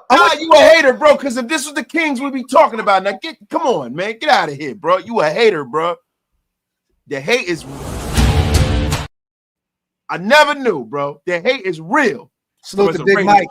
You put a capital W on top of this win the Knicks gonna get tonight. Salute to Big Mike. Hey, let's pick 3 home games, Big Mike, and then let's pick 2 road games. I think the Commanders would be a fun one to go to, DC, and then you guys could come out here to Texas, come kick it out here with me. We can go drive down to Houston. I think I want to definitely do that one. I think so. Texans, Commanders, road games. Oh, Indy too. I'm going to the Indy game too, Big Mike, for sure. Look, that's me and Stu's, like, you know what I mean? So yeah, I don't want to get in the middle of that. You got that one. What? I don't want to get in the middle of that. I don't want to get in the middle of that, man. In the heartland. Is our expeditions that crazy, Wasted? Like he said, I don't want to kick it with y'all, bro. We could have birdies together, yo. I ain't get in the middle of that, bro. Yo, Big in the heartland of America. Call me offline, bro. Let's talk about it. But definitely Indy, the Texans, because it's up the street for me about 4.5, 5 hours. And then we're probably gonna be throwing an event in Houston. And then I would love to go to the Commanders game, bro. Regardless if people think we're gonna lose, that's a fun game. Jaden Daniels and them coming off that big season they had last year. I would love to go out there, get some good food in Baltimore and DC and kick it a little bit. I would love it. So 16-1, and the only game we lose is because the team watched wasted stream of negative talk. So they call you chef for a reason. Keep cooking. So cook. Now, see, this was a bar that was just waiting for you right there, Wasted. See, now you're the artist in me. I'm like, oh, you want to talk shit? Like, that's not so. It's Soleil. Yeah, look, bro. It's okay. It's all right. Don't worry. Don't worry. Hey, it ain't none of your business, right? Yeah. I don't give a F about his You nonsense. get the bar? I'm being genuine. You know what I mean? I'm just being. Yeah. Genuine. See, they don't understand that, yo. They don't understand that, yo. Yo, man. the bar went over their heads. Salute Yeah, to the titties. Luigi. OKC Thunder versus the Knicks. That would be fun. That'd be fun to watch. Yeah, man. Yeah, Shay, yo. I want the SGA. Knicks or the Thunder to win it, though. Those are the only two teams that I'm like, I would love to see OKC, a small, small market team. Their fans are great. I go out there a lot when the Kings play them. Would love them to get one. I would love the Knicks to be able to break that spell and see my brother happy. Somebody needs to be happy around me with the sports shit. I would just let it. Bro, it's just, bro. The thing about New York is it's so special when the Knicks are winning or the Yankees or the Mets or it's dope to see how New York and the East Coast reacts. Yeah, it's just a great thing, man. You know what I'm saying? And plus, man, not for nothing, bro. It's been a long time since we put some hardware up there, bro. Yeah, it's been a long time. We've been in the finals a few times in my life, but we haven't won it yet. And I'll be happy to see it, man. I'll tell you that. CGR. Appreciate that content, my dudes. Appreciate you, Raiders. My So guy. let me ask you a question, man. The primetime games. Yes, 3 of them. It's indicative of Pete Carroll. Whoa! It's what? Indicative of Pete Carroll. It's what? Come on, bro. Listen, man. Listen. Don't with the infantile pause games. Is there another word you can use?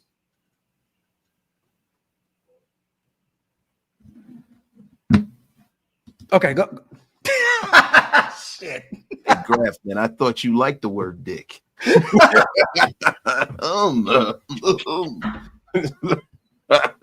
No, wait, yo,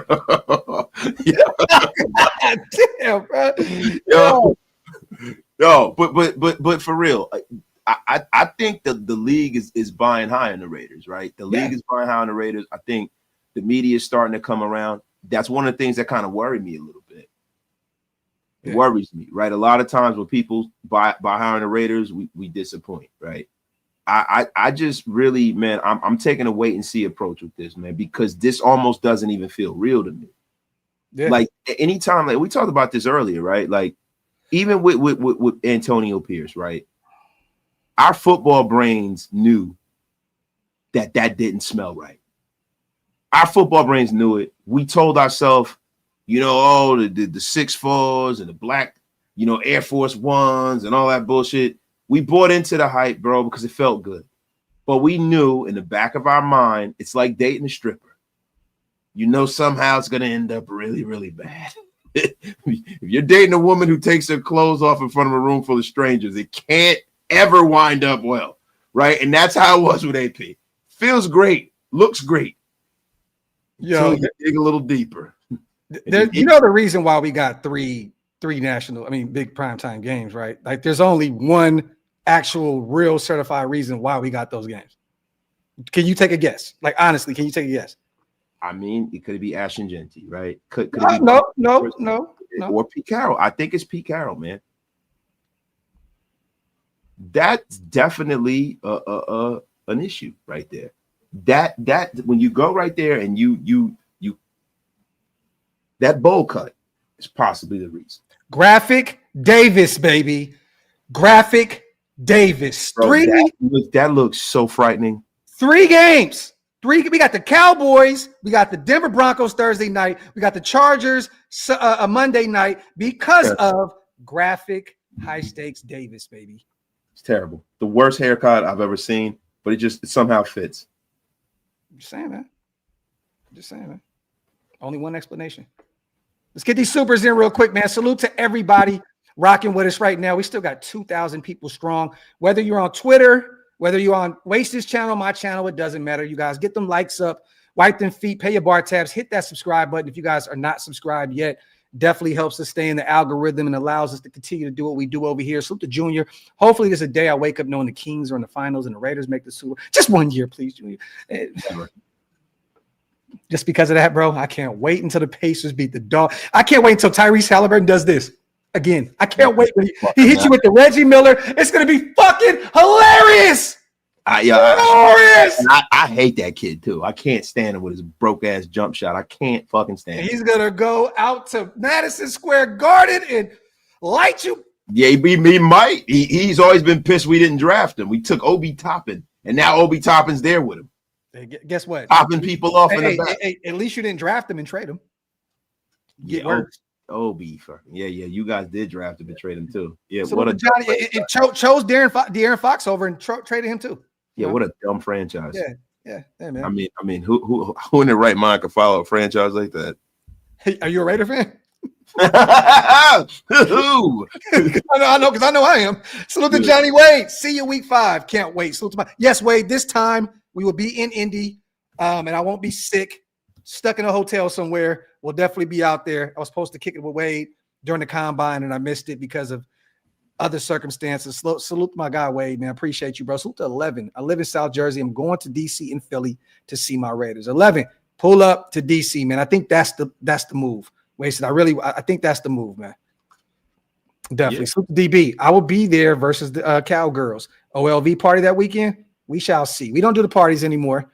You know what I mean? But it'd be good to at least throw some type of event together. Maybe I can hit up Seawood and company, man, and see if we can put something together out there. Hey, man, listen, y'all can come kick it, man, and throw a few cervezas back, man. Have some whiskey, and just have a good time, man. You know, we ain't got to throw no, and it don't got to be the pompous circumstance, man. You know what I mean? We don't throw parties, man. We are the party. So wherever we are, the party's gonna be, bro. Doodle Brown, Doodle Brown, Westwood for just nothing. Just Doodle Brown. Yeah, listen, man. Listen, it's always a good time to shout out the pioneer of Southern hip hop, Luke. Doodle Brown. Look, I told you my Luke story, man. One of the best times I ever had, man, at a Luke concert, bro. Facts. With a gallon of water. Real quick, man. Salute to everybody once again. We're up to an hour and a half. Wasted. I want you to add to that 5 if possible. Just a few players. I talked about Trey Tucker, talked about Michael Mayer, talked about Jacorian Bennett, Trey Taylor, Dylan Parham, and then I added an honorable mention with Tyree Wilson. But bro, look, there are a few players, man, that you know when you talk about a Colton Miller, right? Now Colton Miller has been that linchpin for that line. Colton Miller is in a situation where he's in the last year of his contract. Colton Miller has been a little dinged up over the last 3 years. He's been really, really up and down. We can't afford a Colton Miller on a downswing, right? We need to get the best version of Colton Miller at this point in his career, right? So Colton Miller is definitely a guy that you need to watch out for, because as he goes, that offensive line goes. He's the elder statesman of that line. He's the most accomplished guy in that line. There's a lot of young talent that if things work out properly, right, and the way we're seeing it, that's one of the reasons why we're so high on this team, right? People are saying that the line is a problem, but if Colton Miller can be that elder statesman, right, like that kind of Zimmerman kind of a guy, you know what I mean? Like Zimmerman was with the freaking with the Rams, you know what I mean? Be that kind of guy that's that. I'm like, what are we talking about? Okay, I got you. We here. You know what you talking about? Trayvon Martin. I'm like, what the fuck are we talking about, bro? This shit just went crazy. F is wrong with you? But to be that guy to kind of reel these young guys in, you know, JPJs of the world, you know, the Caleb Rogers of the world, the DJ Glazes of the world. Having a guy like Colton Miller be on that line is a stabilizing force, right? So if you can get the best version of Colton Miller, that really is the main, like the pinnacle domino for this football team. Yeah, because you want to put Geno Smith in a situation that's advantageous to his skill set. He hasn't been able to relax and just be in a clean pocket for a while. So can I add to that? Because I agree with you wholeheartedly on someone stabilizing that offensive line in Colton Miller. Let's go to the linebacker room, Landon Roberts. That's a guy I think that. Yeah, I mean, and thank you for stealing my second guy, Graphic Raider. Well, I'm gonna shut the fuck up. Did you have your 5? Can I have my 5? Go ahead. What's going on here, man? I'm sorry. The feng shui has been taken here. I'm sorry. Go ahead, kind sir. Tommy Eichenberg.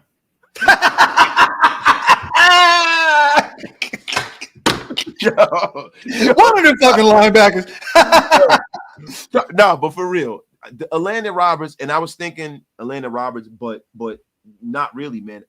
Look, when Tommy Eichenberg, and even though he wasn't drafted by this regime, the first thing that Antonio Pierce said was green dot, green dot, green dot. Mm-hmm. Now, the reason why I I would say Tommy Eichenberg is because we keep talking Pete Carroll, we talk John Spytek, we talk Tom Brady, but the one holdover for the last two regimes is Patrick Graham. He's still here calling his defense. And at the end of the day, even though Pete Carroll's the head coach, and I know he's going to fill those gaps in, Patrick Graham is the defensive coordinator still. Yeah. Patrick Graham must sign off on that situation there, right? He must sign off on who the guy that's going to be the quarterback of his defense. And I think it should probably be Tommy Eichenberg, if I'm being honest. He should be the guy with the mic. He Year should two. Year two, yes. Because listen, there's a reason why they were comfortable enough to move on from Robert Spillane. And I don't think it's a Landon Roberts because they didn't, he's a free agent.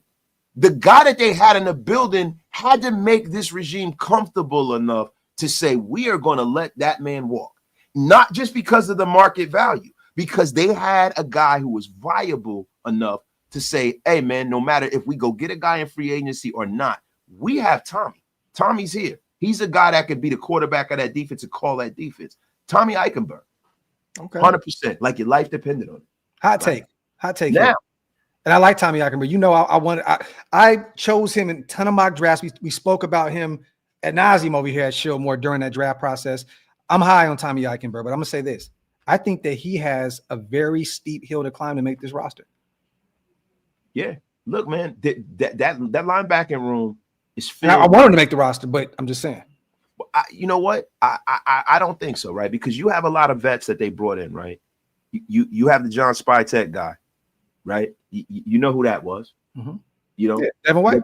And then you have the Patrick Graham guy and Smith, right? Then you have the Pete Carroll guy. Wait. I think when you had a Pete Carroll guy, what? You said the Graham guy. What do you mean? I think Jalen Smith just even being brought here, right, and being in the mix is a Patrick Graham move. This is a guy that was, that he knows, right?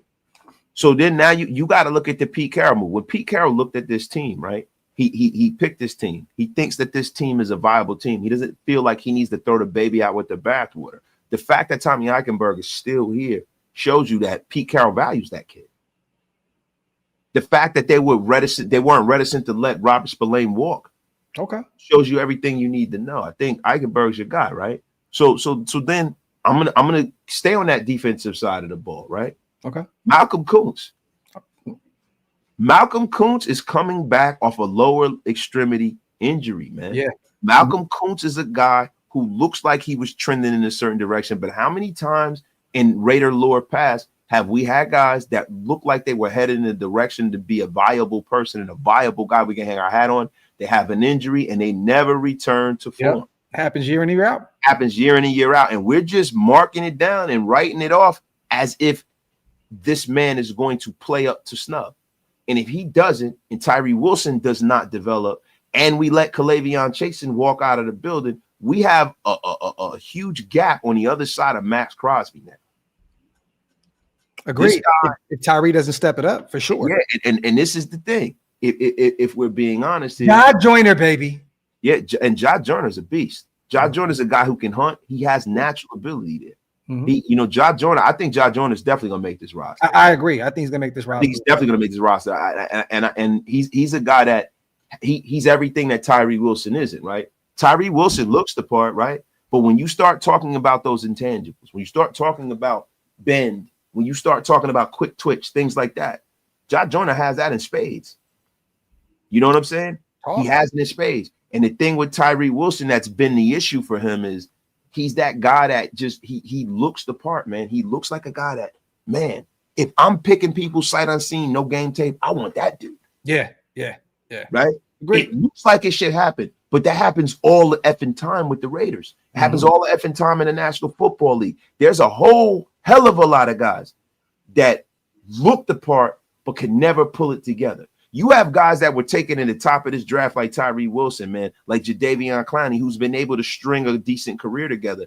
But he's a guy who overly looked the part and he never really quite strung it together. We're going to need for Malcolm Kuntz to string it together, because that is the reason why Tyree Wilson doesn't have the furor of Raider Nation all over him. Yeah. Because of the fact that we're expecting for Malcolm Kuntz to play at a certain level, and we don't know. Yeah. Chase Young is another guy. Somebody in the chat just said a silent partner. Shout out to him. Chase Young is another guy that, man, what the hell is the problem there, right? Yeah. Yeah. That's an effort thing, Wasted. That's an effort thing. Yeah. But Tyree Wilson, I don't think it's an effort thing. No, not at all. I think that he hasn't been able to connect the dots physically. Mm-hmm. And let's hope that Malcolm Kuntz can come back and can continue to connect the dots, because we know it's not effort. He's the one guy that's staring Max in the face at 4:30 in the morning in that gym. He's the only guy. One more guy that because we're talking about the linebacking core real quick. Keep an eye on a guy that we're high on, Mari Gaynor. I think he's going to be a guy that's going to make some noise in that group as well. I know we brought in Jalen Smith. Making his football team, bro. That's clear. You crazy? That's clear. You said he's not? He's making his football. Oh, yeah, okay. Yeah, that's clear. That's clear, bro. From an outside linebacker perspective, from a pass rush perspective, he's a physical freak too. He's a freak. He's a guy that, bro, listen, if they can find a way to help him improve in coverage, then now you have a star. Nasty. Now you have a star. That's clear. That kid is making the roster. I think the vets are the ones that kind of they're the ones that gotta worry. Yeah, they're being brought in. They're being brought in to be table setters. They're being brought in to kind of model what it looks like to be a Raider in their defense. But at the end of the day, can their physical limitations keep them on his roster? Agree with you, my brother. Let's get some questions in, you guys, before we get out of here. Well, can I get my 5, bro? Oh, yeah. Can I read these soups real quick then? And I got the F is going. Because I wanted to say this, because salute to 11. We both agree with you, but that goes without being said. That's QB1. You know what I mean? Like we're hoping, let me say this, we're hoping that Geno pans out, because if not, we're probably in for a long year, a long season. But I mean, Geno is a clear cut, like has to play at a high level, or this team may not be able to perform, or we're going to just have to run the football down opposing defenses' throats constantly. You know what I mean? In order for that to work. And I don't mean to look forward to another season when this season hasn't started, but guess what? If Geno Smith isn't the goods and he doesn't play well, it's a hell of a year to have somebody be a quarterback. Yep. To have a pick next year. I'm gonna be honest. Agree, my brother. Salute to Darnell. Our ceiling is a deep playoff run, the floor wild card exit. You heard it here first. Raiders. Salute to my guy Darnell on the $10 smackaroony. Appreciate you, brother. Salute to Raider DB as well, gifting 5 OLV Raiders Network memberships. Salute to my dog DB for everything that you do for all of us, all of our channels, brother. Really appreciate it. The coldest Raider leg tat in the nation, my guy DB. Kane Town, tell this man the Raider Equinox is upon us. Salute to Bam Bam Bigelow himself, Kane Town Raider. So Wasted Town Raider, you big back bastard, you. All right, who else you got? Before we get out of here? Now, so now when we start talking about rooms, we start talking about what needs to happen. When you talk about running the football, Ashton Genty is a stud. We think he's going to be a stud. But guess what?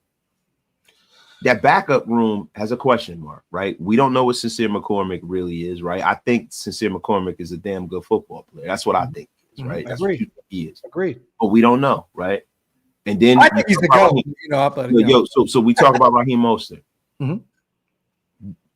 2-3 years ago, you know what you got. Yeah. Now, with running backs, once they get to a certain level and once their play starts to drop, a lot of running backs only have a certain amount of snaps in them.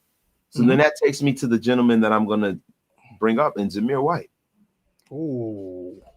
Zamir White really should be the Robin to Ashton Genty's Batman. And Zamir White is a guy that we passed on Reek Willand for. Yeah. Zamir White is a guy that that's not a throwaway pick. Terrell was sitting there salivating, waiting on that to happen. Yeah, bro. Oh my God. And listen, pause on salivating, but still, we were sitting there and we were saying, yo, what? You know, look, bro, I gotta keep you correct right now, bro. You notice what I do. I can keep my dog correct. Okay, I got you look crazy, dog. Yeah, you look crazy. Hold on. Yeah, you looking crazy. Yo. But Doug, in all seriousness, right? Zamir White really should. It shouldn't be a question who the second back on this team is. It shouldn't even be a question. And the fact that it's a question is a bad situation. Zamir White needs to step up in a real way. And look, I don't want to be like Aaron the Plumber, but in a real way, he needs to step up here, bro. He needs to step up. He needs to be the guy that is the Robin to the Batman here. Seriously, it needs to happen, bro. And if not, they need to press on and move on and get him the F up out of here before the preseason's over and go out there and bring another guy in and compete. He needs to stake claim to that job early and often. Real quick, I see. Yes, Alec, the Titans did, and guess what? Guess who's the assistant GM over there? David Ziegler, the guy that actually drafted Amari Burney in the 6th round out of Florida. So it makes sense that he picked him up off the waiver wire. That's his former draft pick. He knows who he is, or thinks he knows who he is. So that was it makes sense that he crossed his eye or crossed his T's and dotted his I's with the Amari Burney. It makes sense. Hey, bro, he's doubling down on another bad decision, another bad situation. They know. I like the Amari Burney. I know you were a fan. You were a fan of the move. Bro, no disrespect to Amari Burney, but maybe he doesn't fit into what we're trying to do here, right? But that was a Ziegler move, and now he's doubling down on that move, right? Yeah. So, Zamir White, that's my 4th guy. Zamir White. Hold on. So we got Zamir, we got Tommy Eichenberg, we got Colton, Zeus, yeah. Okay. My 4th guy. Okay. All right. So listen, we got one more, man. We got one more, and I know a lot of people, and no, I already said we had Malcolm Coons. Yeah. So you got an honorable mention? Yeah, and this is beyond an honorable mention, bro. Okay, get the tomatoes ready, chat. Get the tomatoes ready. I feel like we're gonna be throwing like I said before, Christian Wilkins, bro. Big man with foot injury. Bro. This is the second highest paid player on this team. Christian Wilkins is really number freaking 1. Thank you for the tomatoes, right? But Christian Wilkins, bro, coming back. Agreed. That is a humongous issue for this team. If he's injured, if he's not playing well, contractually, it's a problem for this team, right? Just schematically, it's a problem for this team. Yeah. There's a lot riding on Christian Wilkins. He was our number 1 guy that we were happy about. But man, if this kid doesn't play well, especially a big man with an injury in his foot is a problem, man. Yeah. And we got to see whether or not he can cut on that, whether he can stay healthy. And I tell you one thing, Adam Butler, Christian Wilkins, keep your big asses on the ground. Stop trying to jump over people's head and all of this crap. You guys are 300 pounds playing around like a bunch of schoolyard kids. Get your ass like back into the realm where you give high fives and shit like that and fist bumps. The F are you guys doing? You guys think you are Marty Jannetty and Shawn Michaels or something? You hit the nail on the head with Christian Wilkins. The thing is this, though. If it doesn't work out, God forbid it doesn't. Block Space Beast. You don't ever send a whole bunch of eggplant emojis in my chat. It's Space Beast, you my guy, but you have to be unceremoniously blocked for the effing day. JJ Pegues in the corner, Space Beast, and Tonka Hemingway like you're gonna expect a lot of those guys in year 1 if Christian Wilkins isn't the guy that we thought we picked up in free agency. So you got 2 rookie guys, 2 defensive tackles you took, in JJ and Tonka that you hope that it works out if the situation with Christian Wilkins doesn't work itself out. CGR is rookies, bro. And CGR, you are lucky that I'm not. CGR, you will be sat in the corner yourself, damn it. What is wrong with you, CGR? Yo, salute to the chat. As always, you guys, we're coming up on an hour and almost 45 minutes. If you guys have a few more questions, get them in before we get out. We talked about Waste's 5 players to watch during training camp. My 5 players, I had an honorable mention as well. And then we went and we watched the video, the schedule release, talked about that, went, game by game. Also, me and Wasted are going to be starting this new series, you guys, where we're going to break down each game once a week. The Graph and Wasted and Graph show. We'll be going week 1 to week 18, previewing the game. I know a lot happens in training camp. We know a lot of injuries occur, but we're going to be going off of what is going on right now. So stay tuned. New series, Graph and Wasted, Wasted and Graph Show. We're going to be previewing each game before the season comes around. Yeah, because what we want to do is we want to fine tune how we see the Raiders approaching this, right? Yeah. During the offseason, things change, right? We know that. The cool thing is that by us doing this in real time, we can really break things down. So when we actually do get to the week, we can kind of juxtapose what we did in the offseason to what's actually happening in the real season. And I think this is a great time for us to get our members involved, right? Yeah. So one thing Graf and I were talking about before the show was that show being a members only thing. That being a members only thing where you guys, we interact with you guys, we do a pre-recorded situation with this, and then we can interact with you guys in the chat. Yeah. Right. So you guys stay tuned for that. Members only. With the audio podcast tied to it as well, you guys stay tuned for that. So that's happening. That's happening, right? So you guys can really get the value of the Get Off My Lawn gang and also the Green Dot gang. Yeah. You guys, look, I'm gonna be honest with you, man. You guys are making us push our pen with content. Yeah. Because of the fact and the support that you guys show, man. We want to make sure we give you guys the value of this, right? And we also value you guys' opinions too. So I want to be up there. I want to sit in the stands and converse with you guys after those shows. So yo guys, stay tuned for that, man. I'm hyped. Definitely. Daniel, I'll give you a few names. He said, who's out of nowhere competing for a starting spot? Jordan Meredith is a guy to keep an eye on. I talked about one earlier, which people may not agree, but Trey Taylor. I think he's very talented. I think that he fits, the mold of what Pete Carroll likes out of his DBs. Keep an eye on Trey. Cameron Richardson. That's not out of nowhere, but that's a guy that if you go up and down his roster and you look at who's a guy that Pete Carroll, if he were drafting for the Raiders a few years ago, who's the guy that Pete Carroll would take? Yep. It would be Cameron Richardson. Yeah. Now, he doesn't have a lot of dynamic plays, but all he does is just his job. Yeah. And I think that's look, if you want to go back to the past, you want to look at guys that played for Pete Carroll and stuff like that. He's not Richard Sherman, right? But yo, he's Brandon Browner. Yeah. He's that kind of guy. He's that corner that he's gonna hold his side of the field down. He's gonna rip the ball out. He's gonna tackle well. He's not gonna let people get behind him. Yeah. That's what DCAM is. And not a ball hawk, but he's a guy that is a short tackler and that can cover. Brandon Browner, man. He's that guy, man. He's that guy that is gonna knock. He's gonna rip the ball out.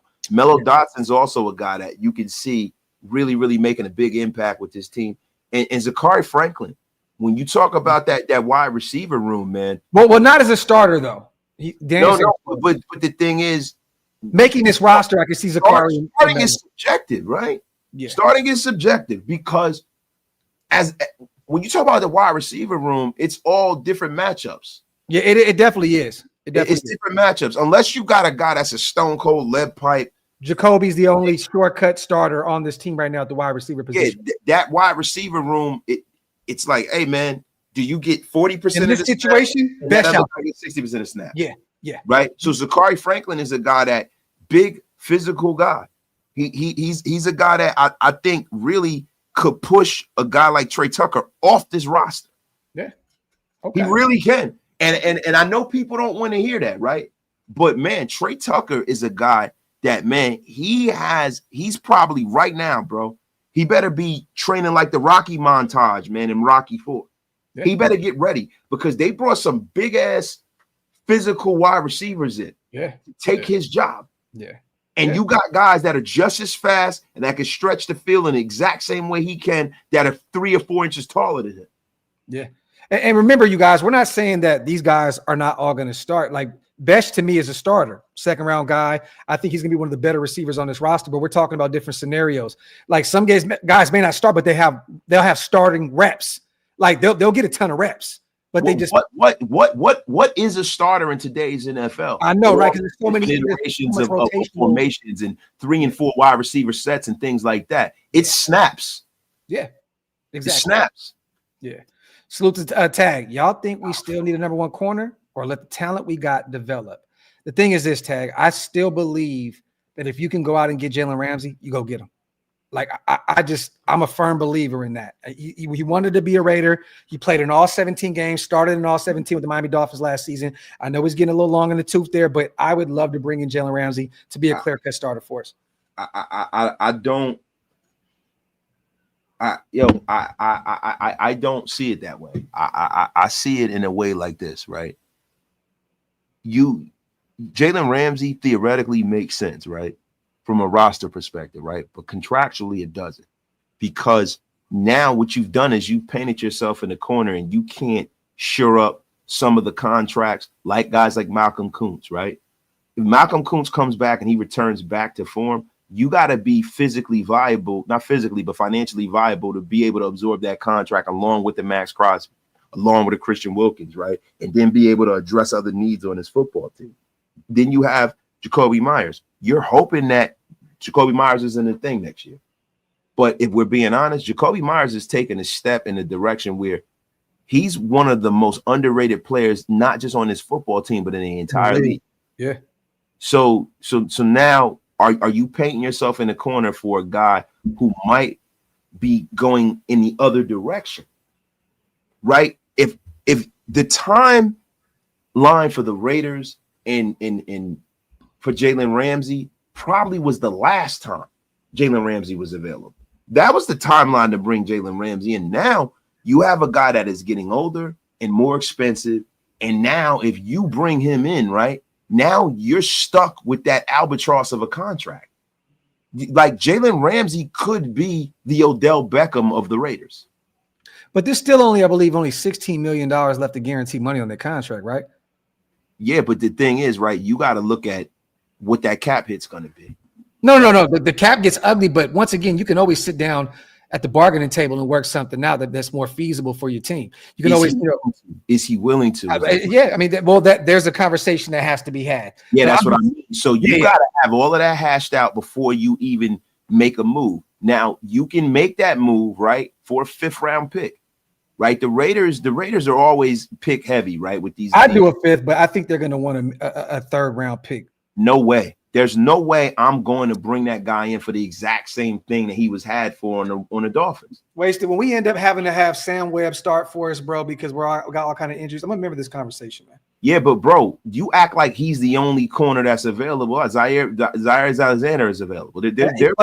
He's played in like 7 games the last 2 years or some shit. Like, yeah. Look, and look, if I have my druthers, it will be Jalen Ramsey, right? But the thing is that what am I giving him up for? Am I giving up a premium top 100 pick, and I got to pay this guy premium money, and I got to look at the fact that this is a guy who is getting older?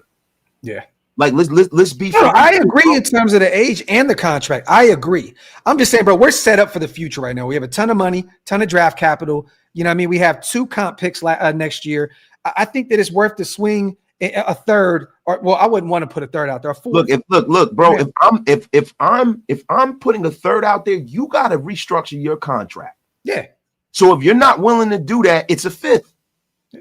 It's a 5th because you're not getting me in a wash and in a rinse. In a perfect world, we call Seattle and we get Tariq Woolen.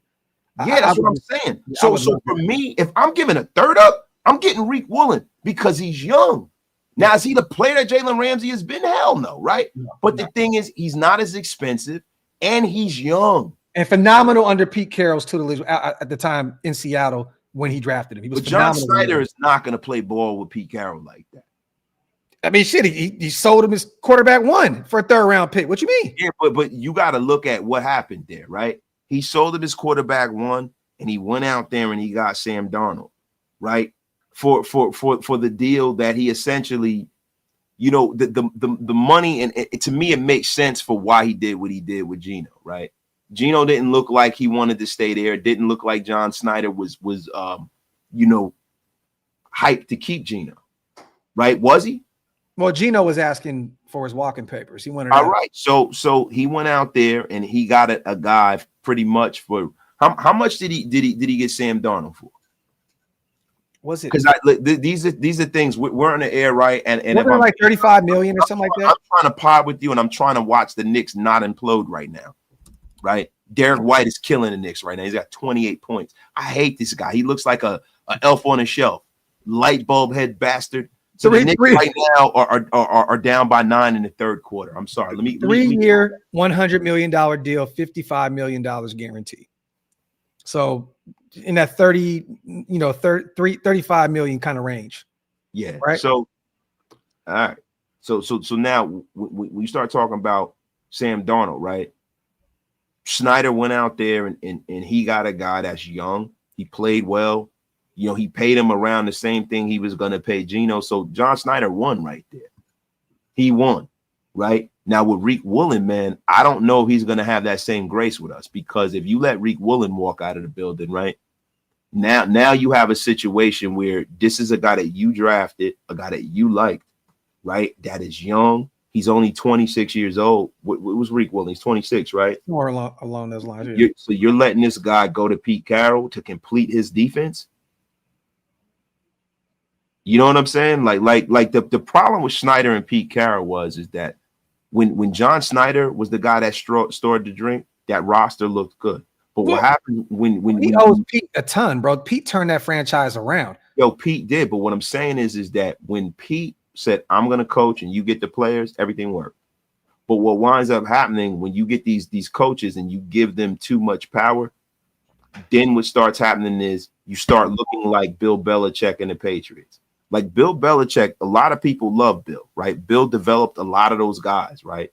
Like a lot of the Scott Piolis, all of these guys in the league, the Thomas Dimitroffs. There's a lot of people who owe Ozzie Newsome back when Bill Belichick was with him with the Browns, right? But when Bill Belichick focused more on coaching and he allowed his guys to make certain decisions, his roster was a lot better. But when you got it to where it was all Bill, and Bill was making the decisions, or Pete was making the decisions, and he was overriding John Snyder, I think the roster started to take a turn for the worst. Salute to Andy. Says those last 6 games, Tariq would end up being more expensive. I'd get Ramsey for a 4th and call it a day. Salute to little bro. Before third, that is a totally different conversation. conversation. Well, they got him for a third, so it'd be cheaper at this point, especially with that contract. And that's what I'm saying. So if I got to eat your contract, I'm not going to give you back what you got him for. No. And for now you're fucking me at that point. I can't do that. Yeah. Real quick, you guys, let's break this down one more time. We're hitting the 2-hour mark. Week 1 at the Patriots. Week 2, Monday Night Football, Chargers at home. Week 3, Commanders on the road. Week 4, back home against the Bears. Week 5, at the Colts. Week 6, back home against the Titans. Week 7, I believe this is at the Chiefs. Another Monday Night Football game, I believe.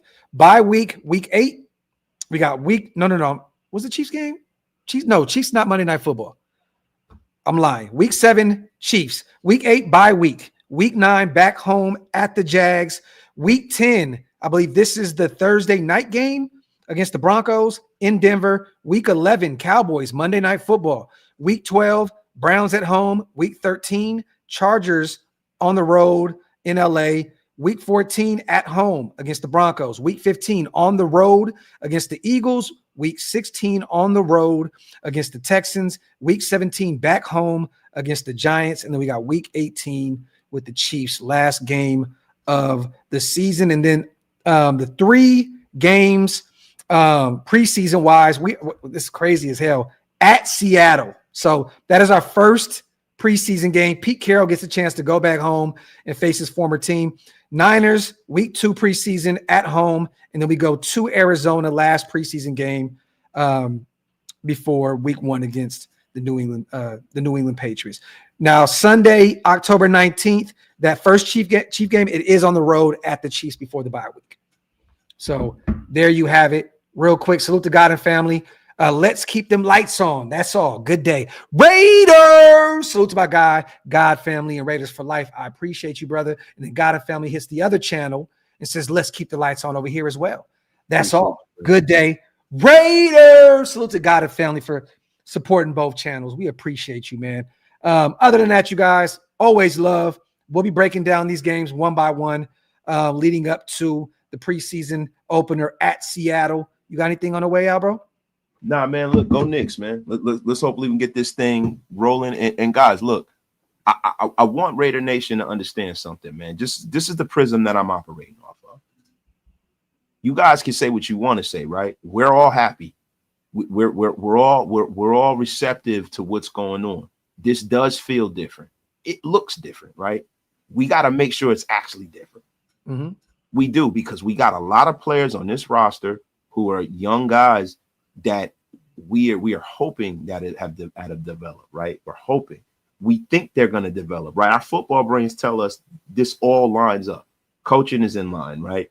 They have the opportunity to grab the brass ring if they stay healthy, right? Yeah. They're looking the part. There's a lot of things that are lining up in our mind, right? But the one thing that we got to do so that this doesn't turn into a dumpster fire and doesn't turn into a negative situation is we got to hold our goddamn horses and let it actually happen. That's the problem with Raider Nation, right? And that's the problem with a ravenous fan base like us that deserves success. Sometimes we don't allow things to happen. We glad hand too much to the organization, and we get excited too much. And then what happens when things go the wrong direction or somebody gets hurt?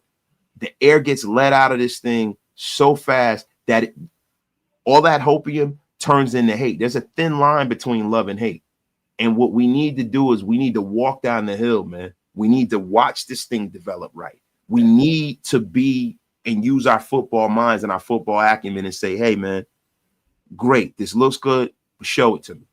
Before I get all hyped up, show it to me. Because if you keep that measured approach, we can look at this thing from a bird's eye view instead of worm's eye view and say, hey, man, listen, this didn't happen. This didn't happen. Okay.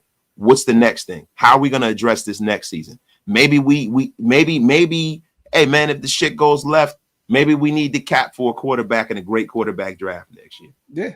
But let's hope that's not the case. Let's hope we're out of the money for that. And let's hope we make the playoffs and Geno plays well. But guys, listen, keep your football wits about you. Don't go too crazy. Stay in the middle. Best that's way how I'm doing it, man. You guys do in this show wasted is we're salivating, bro. Facts. I mean, listen, speak for yourself, Graphic Raider. Just saying. Salute to the chat. Love and appreciate every single one of you guys.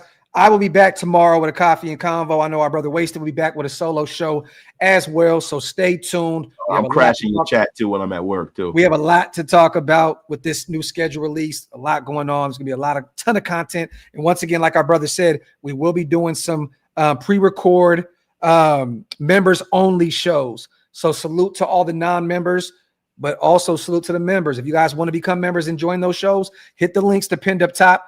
We definitely want to have something exclusive for our members that support us financially month in and month out. Some of you guys have been members for 3 years, 4 years, which is actually crazy. So we want to make sure to give you guys extra incentive to stick around as members. So you already know what it is, man. Appreciate all the members. And I love this, man. Salute to Ant. Look at the default picture. At the members show.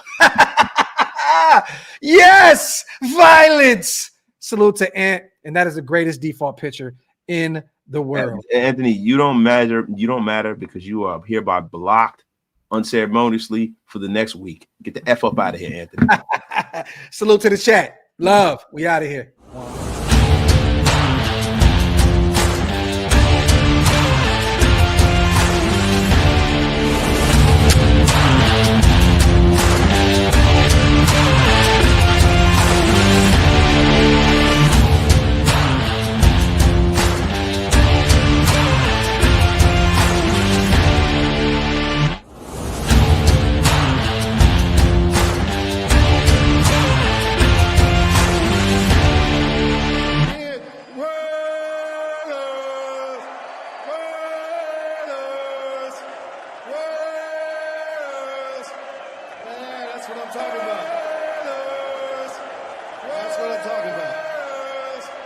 Jerome is coming up and he's going to blow the house out, but I had to get that in.